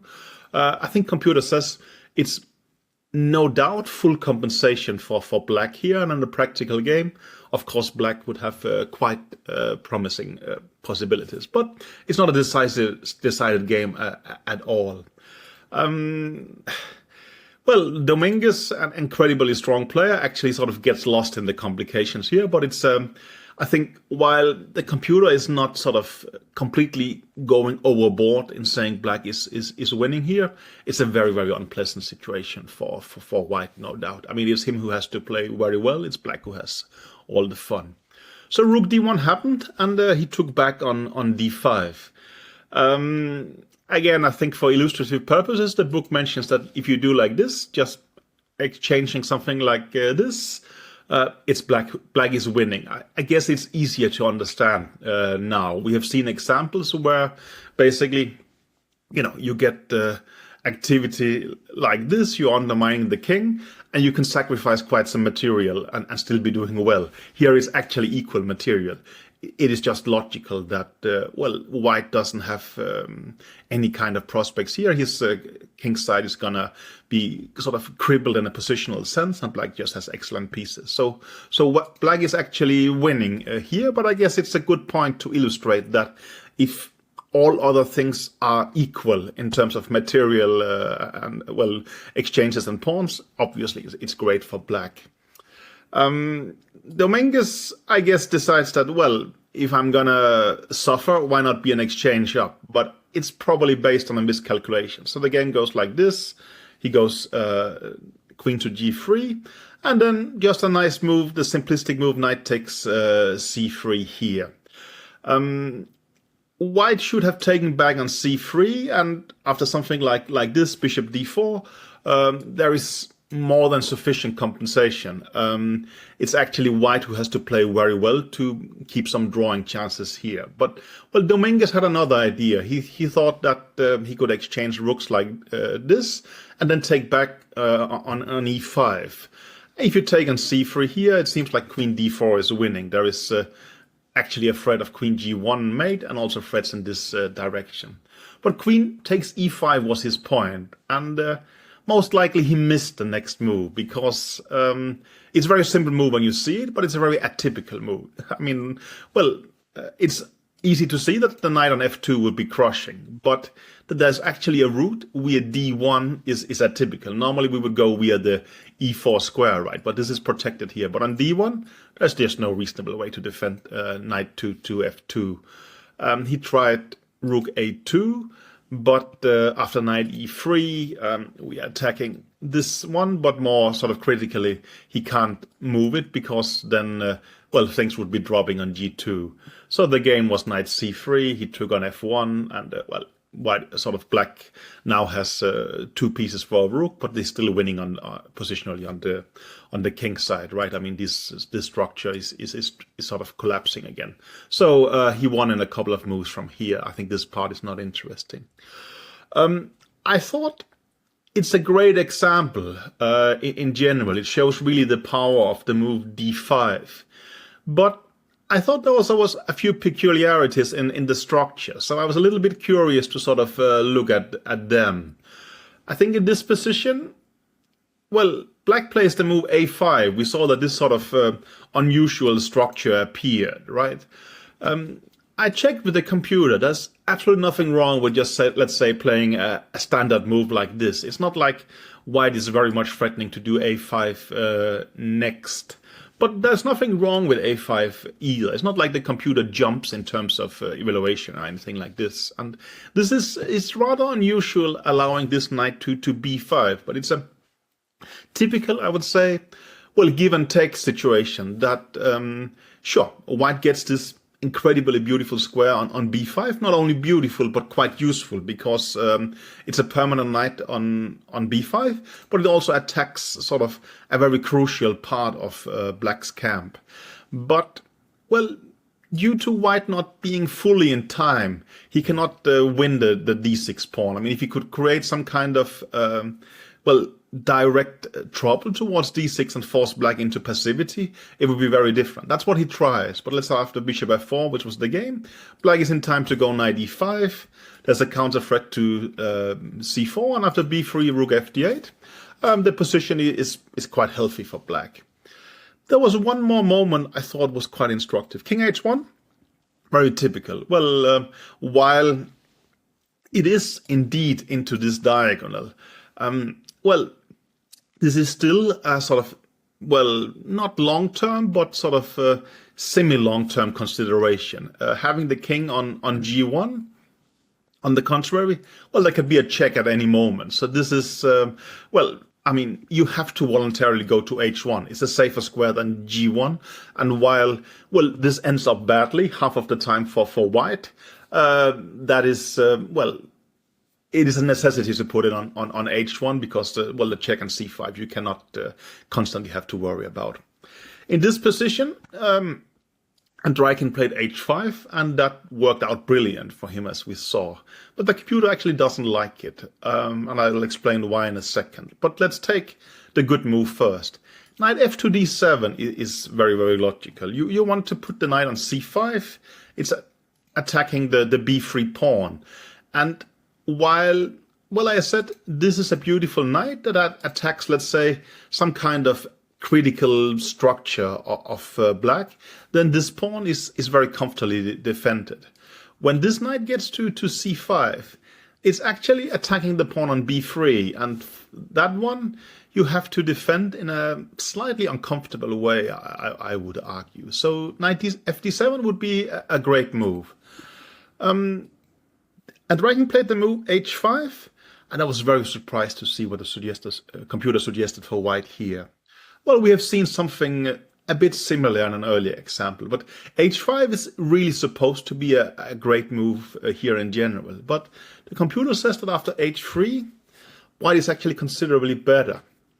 And part of it is that, well, you can play d5 now actually, but after takes, bishop to h2, it is surprisingly awkward for black. It's really not supposed to be, because, well, it's black who's attacking like this. But let's say taking on c4, then queen e3, and actually suddenly the tactic starts getting reversed. It becomes very uncomfortable for black here. It's very peculiar, but going d5, somehow this bishop, sorry for the diagonal here, this bishop becomes a major force.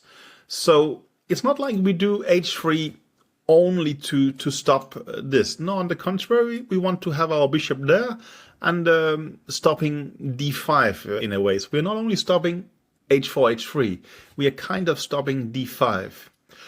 You could argue, why not go knight fd7 again and put the knight on c5? But here, it seems like you can put the bishop to d1 and you will sort of pause it on c2.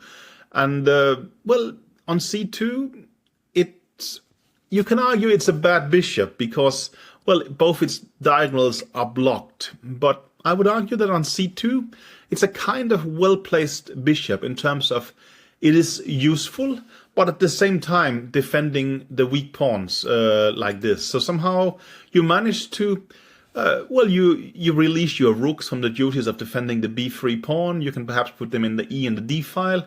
And with a bishop on h2 and a bishop on c2, maybe at some point you can even push f4. And this seems to be quite promising for white. So h3 is a cool move. And if h4, well, you're backing with the bishop to h2, and you will start insinuating playing f4 at some point. And like this, you actually start underlining that perhaps h5 was a little bit too early. But, well, in the game, it went sort of also well, as we saw. White played too stereotypically. He played the move bishop to f1. That's basically how you were told you were supposed to do. And after h4, he went queen f2, attacking this pawn, and now we saw rook c5 happening, and we get, after bishop e3, to our game. Okay, the computer says that, well, you could also play d5 here, but I guess it's a detail that doesn't really matter. And, well, let's end it where we started here, that, well, d5, it's such a powerful theme. I mean, we saw it unleashes the potential energy of basically, I would not say basically, literally all the black pieces. I mean, well, we saw different scenarios of how black managed to sort of breach the white defenses, and actually all the pieces seem to take part of this attack. So I think a very cool example by the author, and it really shows black's overwhelming sort of potential energy in the hedgehog structure. But also, I think when we went into some details later, we saw how white could combat it. So it's a good double-edged example, I think. Our next example is a very typical plan for black when white somehow, I wouldn't say loses the thread, but more starts becoming a little bit passive. Well, part of black's hedgehog structure is that it's not so easy for white to break through. And when white sort of comes to a halt, black's sort of dilemma is that should they just stay completely passive or should they try some kind of counterplay? But, well, we can see the last move is putting the rook on g8. And this is quite a popular plan of playing the move g5.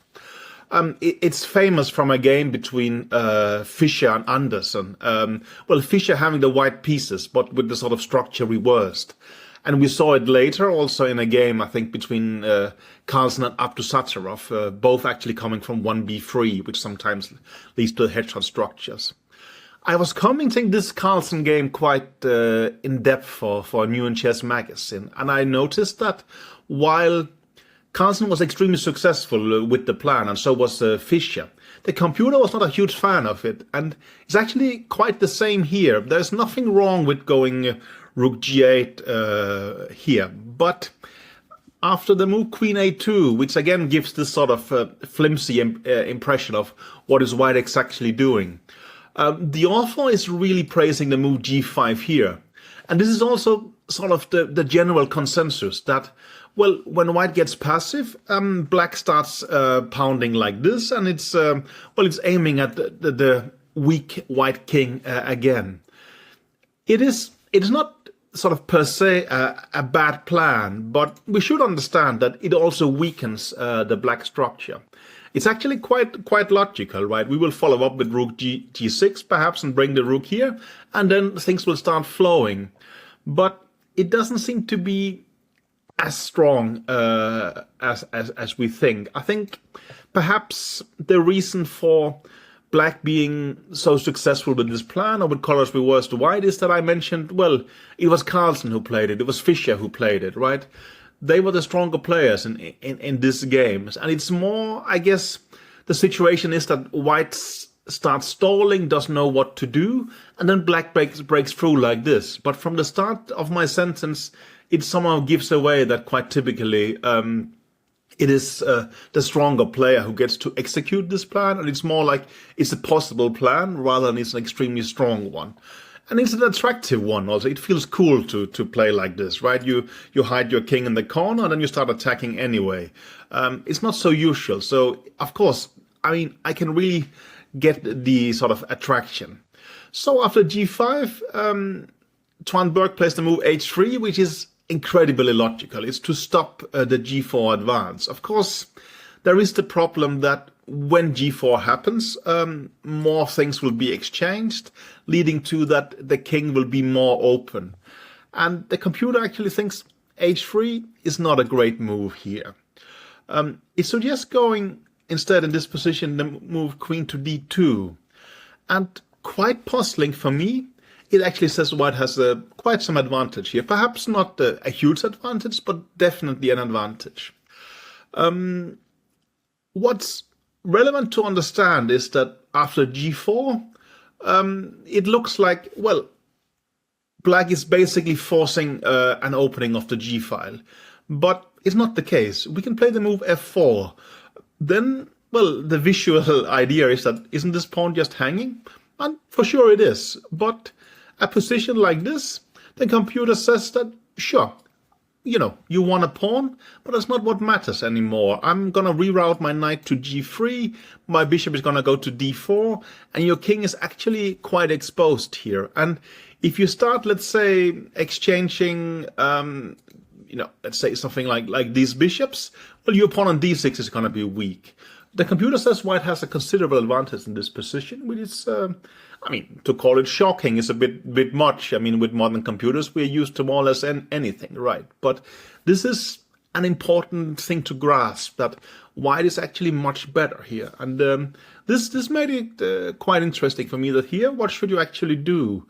The computer suggests maybe flick in the move G3, but white can still play H3. And suddenly, with this structure, right, the king is going to be quite safe on H1, because this pawn on G3 actually somehow blocks in a way. So after the move Queen D2, the computer thinks that H6 is actually better. You should sort of, you protect the pawn on G5, and you can perhaps improve your position with King H7, Rook to G6, and you have a complicated middle game position, which the computer says is slightly better for white, but that it does in the hedgehogs anyway. So this is not sort of a deal breaker in any way, but that you actually have to pause and play H6 and say that My attack in a direct sense is not gonna, happen, but I will improve my position slightly, and then perhaps I will do it later. Seems to be the right thing. But this, g4, f4 is a very, very strong concept. And, this image of white just being a pure pawn down, but instead, this, what was supposed to be an attack,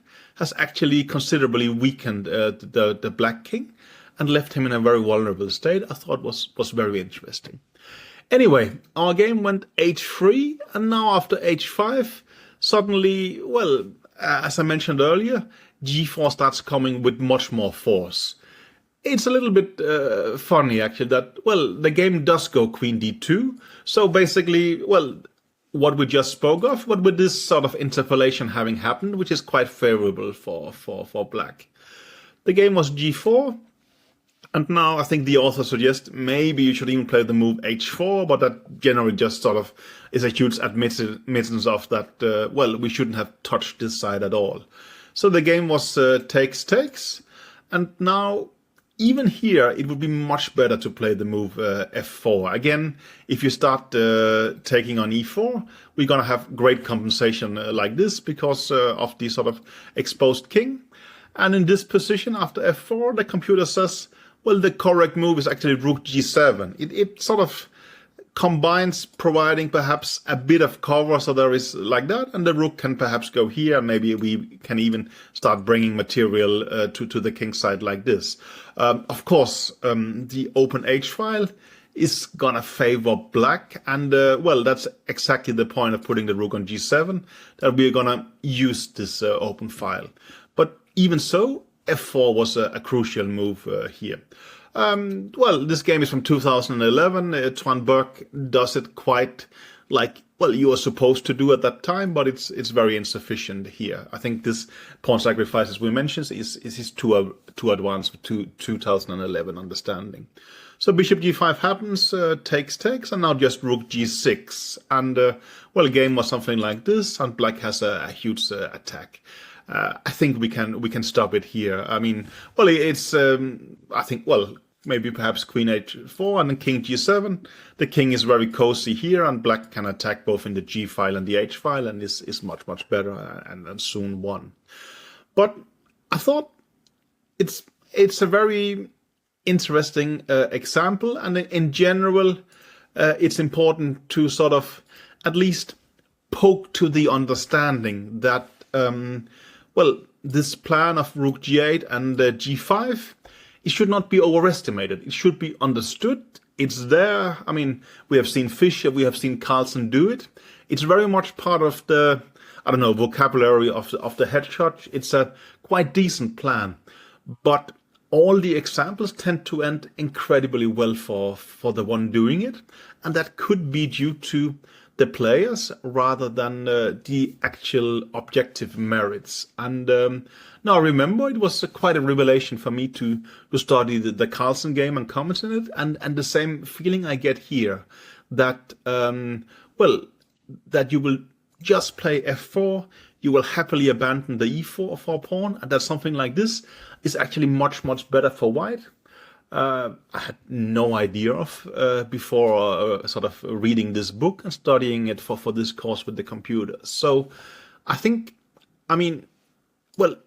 it is a key concept of the Hedgehog, but we really have to understand the double-edged nature. It's not like you should never play for g5.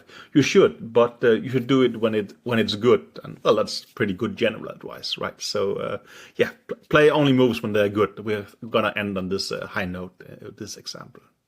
Our next game is between Galkin and Delchev from the European Championship in 2001 in Ohrid, Macedonia. I remember the event quite well. I was playing there, not particularly successfully. I think I lost like 20 ELO points, but more for some dramatic things. I think there was some kind of civil war situation happening at the time, and I remember the bus going from the airport to the playing hall. Suddenly was stopped, and I was wondering why, and there was a tank next to us. And during the event, the the sort of the airport was closed down for more than 1 week, but it reopened when we had to leave again. So it was, well, you can say quite dramatic for the players, but actually for us it didn't have any particular effect. But of course, very dramatic for the local citizens and the country.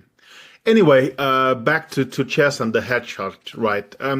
It looks like a fairly standard position. Perhaps this knight on a3 looks misplaced to you, and it kind of is, but it ended up there to force this kind of hedgehog structure. It sometimes, well, we see these things that pieces will look misplaced, and you will think, why on earth did they put them there? But they put them there to force this structure, and now they should try and perhaps sort of reroute them to a more normal square.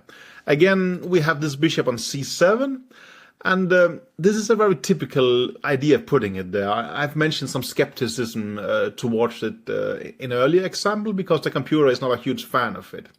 Well, the idea of playing the move bishop c7 is, of course, to, well, put some kind of pressure like this. And Galkin reacts with the move queen g1, which also is extremely typical. Basically, it was sort of seen as the advanced way of playing. It was that Black makes this battery, but then white can do like this and protect the pawn on h2. Well, sometimes these kind of conventions happens, and we don't really check fully enough. Is that really necessary? In this position, queen g1 is, well, you can argue it's a lazy move. It's a very human move because, well, you don't want to check all the time. Can black actually go d5 and expose this pawn on h2?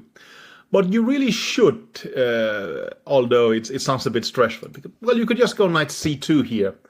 And, well, if d5, well, we take a couple of times like this. And when you take on h2, well, it's very simple. You can play f4, and this bishop is just lost on h2. You are sort of managed to communicate this pair of pieces, and white just wins. Of course, you can argue that, well, queen g1, is it so bad? I think not in general. I mean, time is not typically a huge issue in these hedgehog structures, but it is kind of clumsy. And well, when we know what's coming, that he's gonna go king h8, rook g8, the queen starts feeling exposed on the g1 square. So what should we do instead? Well, I mentioned knight to c2. And I thought, let's ask the computer. If I go king h8, what happens? Sure, it puts the knight on d4 and goes rook g8, then what? It says that most moves are pretty nice for white, but it's very noteworthy that its favorite move is g4. Well, I love it, of course. I love strange things. It's sort of very paradoxical, right? That it's black who is trying to push for g5, and we counter it by going g4 ourselves and threatening g5. It's a very cool way of playing chess, a very modern one. I'm not sure I've seen any examples like this, and perhaps, I mean, we would even put our king on g1 to get out of this diagonal, or who knows, maybe we will start attacking on the king's side. It's very interesting, and, well, the computer says almost like +1 here. So g4, I don't know what the particular relevance is, but I thought I would flick in this example because it's quite useful. And we see that, well, in the game, he chooses passivity. He goes queen g1. And, I mean, I guess what I like about this example is that that's how we were all taught to do it, as I mentioned. But it seems to that quite some of our sort of thoughts or our understanding was too stereotypical in a way. So queen g1 happens, and now black goes king h8. Well, Galkin decides to try and double in the d file, goes rook c2, and now the move rook g8, the doubling happens, and the move g5. And while I said before that, well, this g5 plan, in the previous example, the computer is not always a huge fan of, at this extent, it actually is. It thinks that, no, black is doing completely fine here. And I think the next steps are quite instructive. After queen f2, well, the idea is not to go g4 immediately. I guess that, well, moves like f4 could be a nuisance, right? It just goes he just goes rook g6 and starts preparing things. It's like, well, what is white gonna do? And our sort of hedgehog structure is very good at absorbing white attempts. Of course, we have seen that it can be broken down, but it will not be broken down immediately. And basically, well, we seem to be in time to switch attention to the king's side. But of course, it's happening because white is yo-yoing back and forth like this, that he has a knight on a3 that is somewhat exposed, not exposed, but decentralized. So white is not in time to do something very useful. He tries to reroute his knight, and after knight c2, rook c2, g8, he does the same mistake as we saw in the previous example. Well, the reasoning, if you would just sort of use verbal sort of means, is very logical. Black threatens g4, and because of that, we play the move h3. It's very easy to construct this sentence. It sounds logical, right? But the problem is that I think the correct sentence is that, well, we can't prevent g4. So does it help or hurt having included this sort of h3, h5 thing? And most likely it hurts, because g4 will happen anyway, and then the h3 is going to be a further target. So it would be better to have kept the pawn on h2 to provide a little bit more cover for the king. But, well, luckily he didn't, and we get this beautiful example. So bishop d4 happens, and now another nice move, rook to g7. It can look hopefully weird. Why are we doubling like this? But it's very flexible in terms of, well, we can actually choose, maybe we jump to the h file. There is also this perhaps potential escape square on g8, sort of getting out of harm's way. Not that there is that much harm from this bishop at the moment, but who knows, it could be kind of useful. And he goes b4, at least starting to insinuate that, hang on, I need to have some kind of counterplay. But Delchev does a final cool move. He plays queen g8. So actually, I mean, he's tripled in the g file. Tripling behind sort of a closed file is somewhat unusual. But it just gives you this idea that we want to go g4, and we want to do it with tremendous force. And we also want to be ready to have, well, we can actually triple in the h file. Not, we cannot triple, but we can put a queen and a rook, depending on our choice, in the h file with quite some effect. The game was king g1, then g4, and I think it was something like takes. If h4, then apparently g3, queen f3, e5, and when the bishop goes back, then we go rook h7, and basically, well, we're going to pick up this pawn, and then the king is just going to be way too exposed. Of course, bishop g5, we would be extremely happy to sacrifice and exchange. Okay, we could take back on g5, but this is made in a few moves. Well, I can just show it. It's always nice to give mate, right, like this. So here, I mean, like in the previous game, it ended up with well, not taking on g4, but sort of blocking out the bishop with the move e5. And after bishop e3 takes here, I think we will end it here. It's like in the previous game. The g file has become a humongous force. Black's sort of white's king is very exposed, and well, black is just completely winning and won quite easily from here.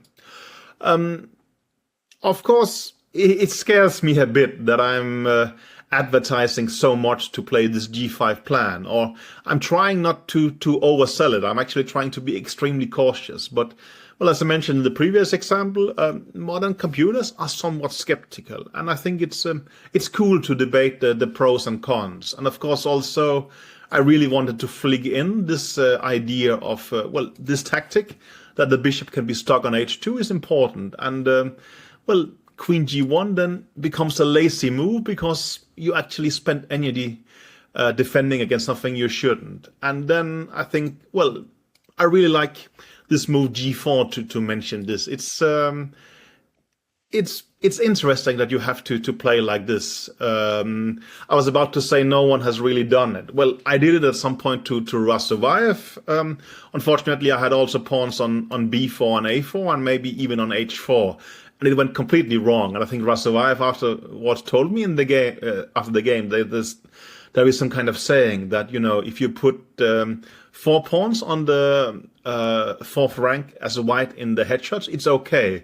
But if you do 5, it's too much. And he told me, well, you did 6, and he completely undermined my position. But apparently Sometimes it's okay, but well, we're only talking about 3 pawns now. But it's interesting that moves like g4 exists. So I hope that this counterbalances this sort of general impression that g5 is just a very strong plan for black. Sometimes it is, and I think this example also shows that it can be very effective, but I hope I managed to balance it so you will have a nuanced opinion of this concept. Our next game shows a quite typical, and I would almost say essential plan in this Hedgehog structure, which we kind of ignored till now.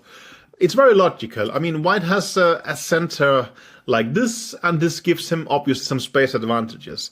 From black's perspective, undermining with b5 would be quite ideal. That would, well, it would give black more space and it would minimize the white space advantage. The reason we haven't seen it till now is that it's quite typically hard to realize, because white very often has a great control of the b5 square. And he does now, so you cannot really do it immediately. The move by Zuniga is not unheard of, but still quite atypical. He plays the move rook to a7. He wants to, well, get the bishop back to a8 and the rook to c7 to create some kind of harmony. But the queen on b8 was a little bit in the way of that. So somehow he's doing it like this. It's a quite reasonable move, perhaps not the best, not the worst. But I think it's also quite typical of why is the Hedgehog such a somewhat popular structure, especially by stronger players needing to win the game. It's because of the unbalanced character. It's very asymmetrical, and black can, well, hope to win in the long term. It also puts a considerable amount of burden on white, because, well, white has a beautiful position, but what to do next? Well, in this game, he starts taking some space. It's quite reasonable. He goes f4, bishop drops back, a3, rook to c8, b4. So white has improved his position by getting some space. He's also weakened it a little bit, you can argue. But, I mean, well, I mentioned these pawns before. Now they're actually somewhat weaker, but at first glance, that shouldn't really matter. White keeps centralizing, and so does black to some extent. Now, of course, comes the question of what to do next with black. I mean, well, we want to win, so we can't just sit and wait. Zuniga plays a very, the author calls it a daring idea, and I think that's the right description.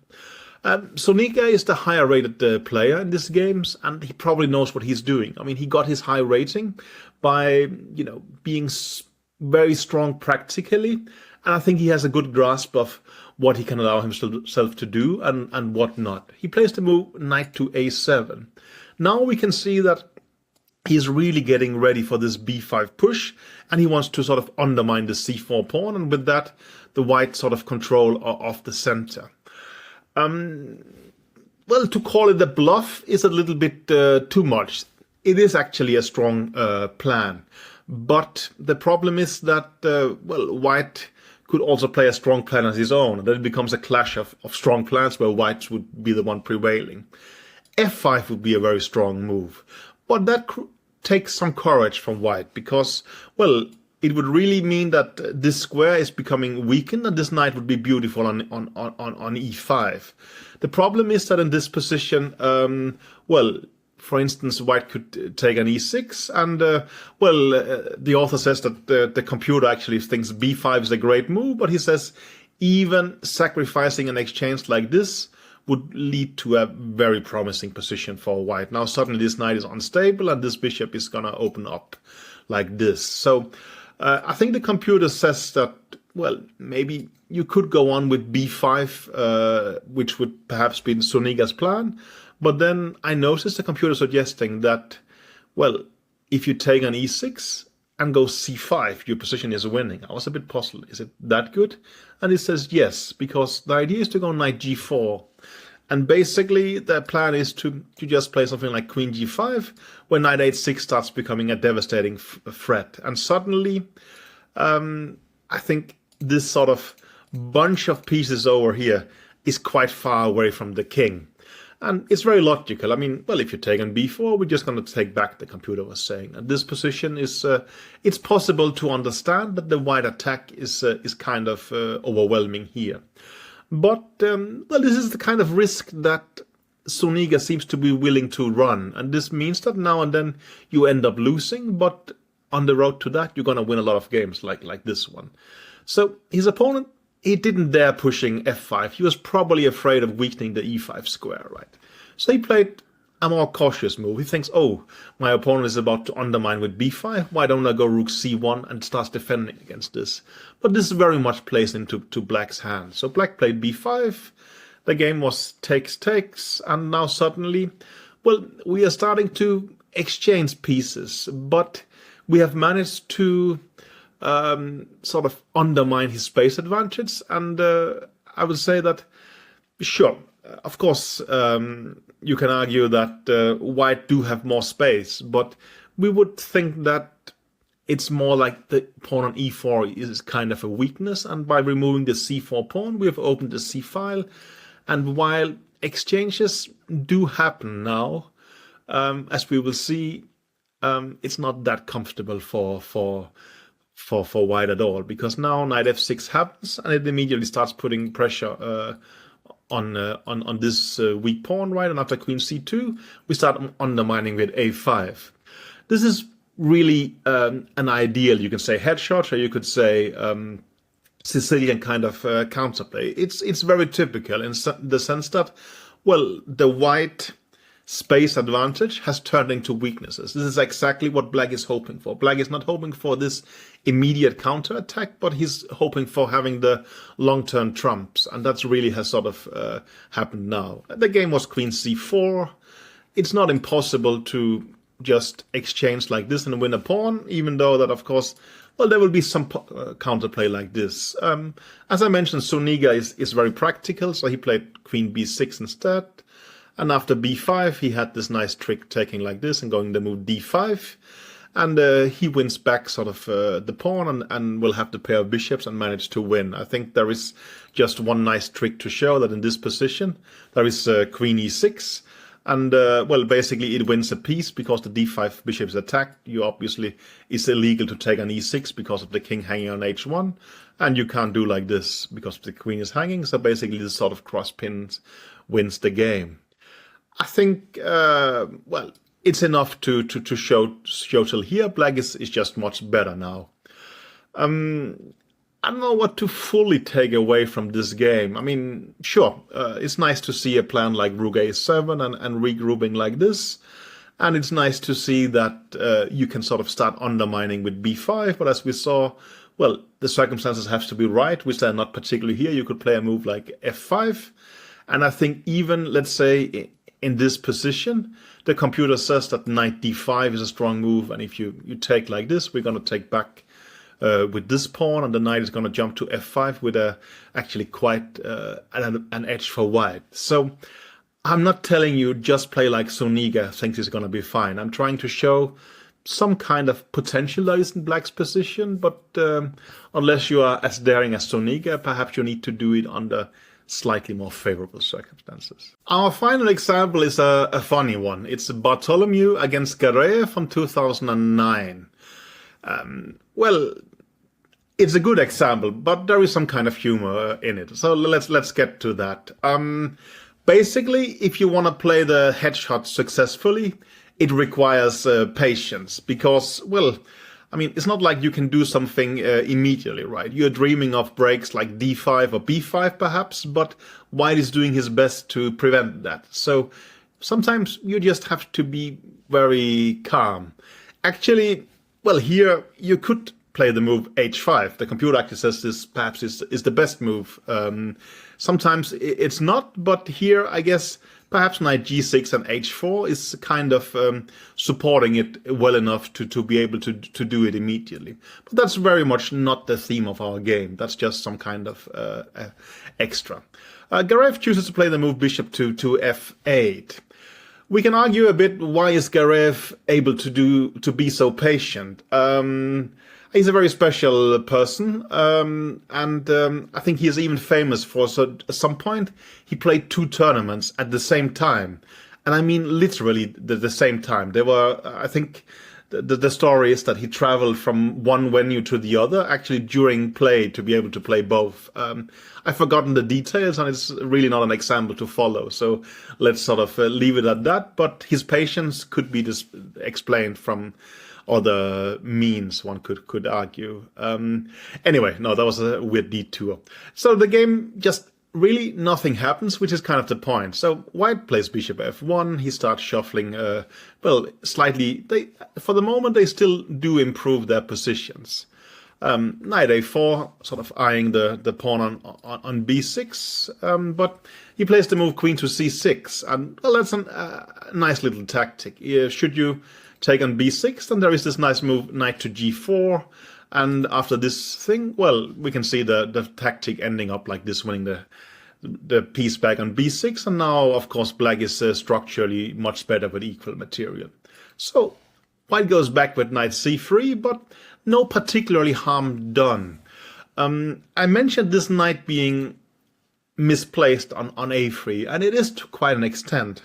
But it does cover the b5 square, which means that this b5 advance is not really happening. And getting d5 in is also quite difficult. Well, I mean, do it like this, we see that it immediately opens fire against the black queen. So he plays the move bishop to e7. Well, it just came from f8. Why does it go back to e7? Well, now he wants to insinuate that he wants to play the move g5.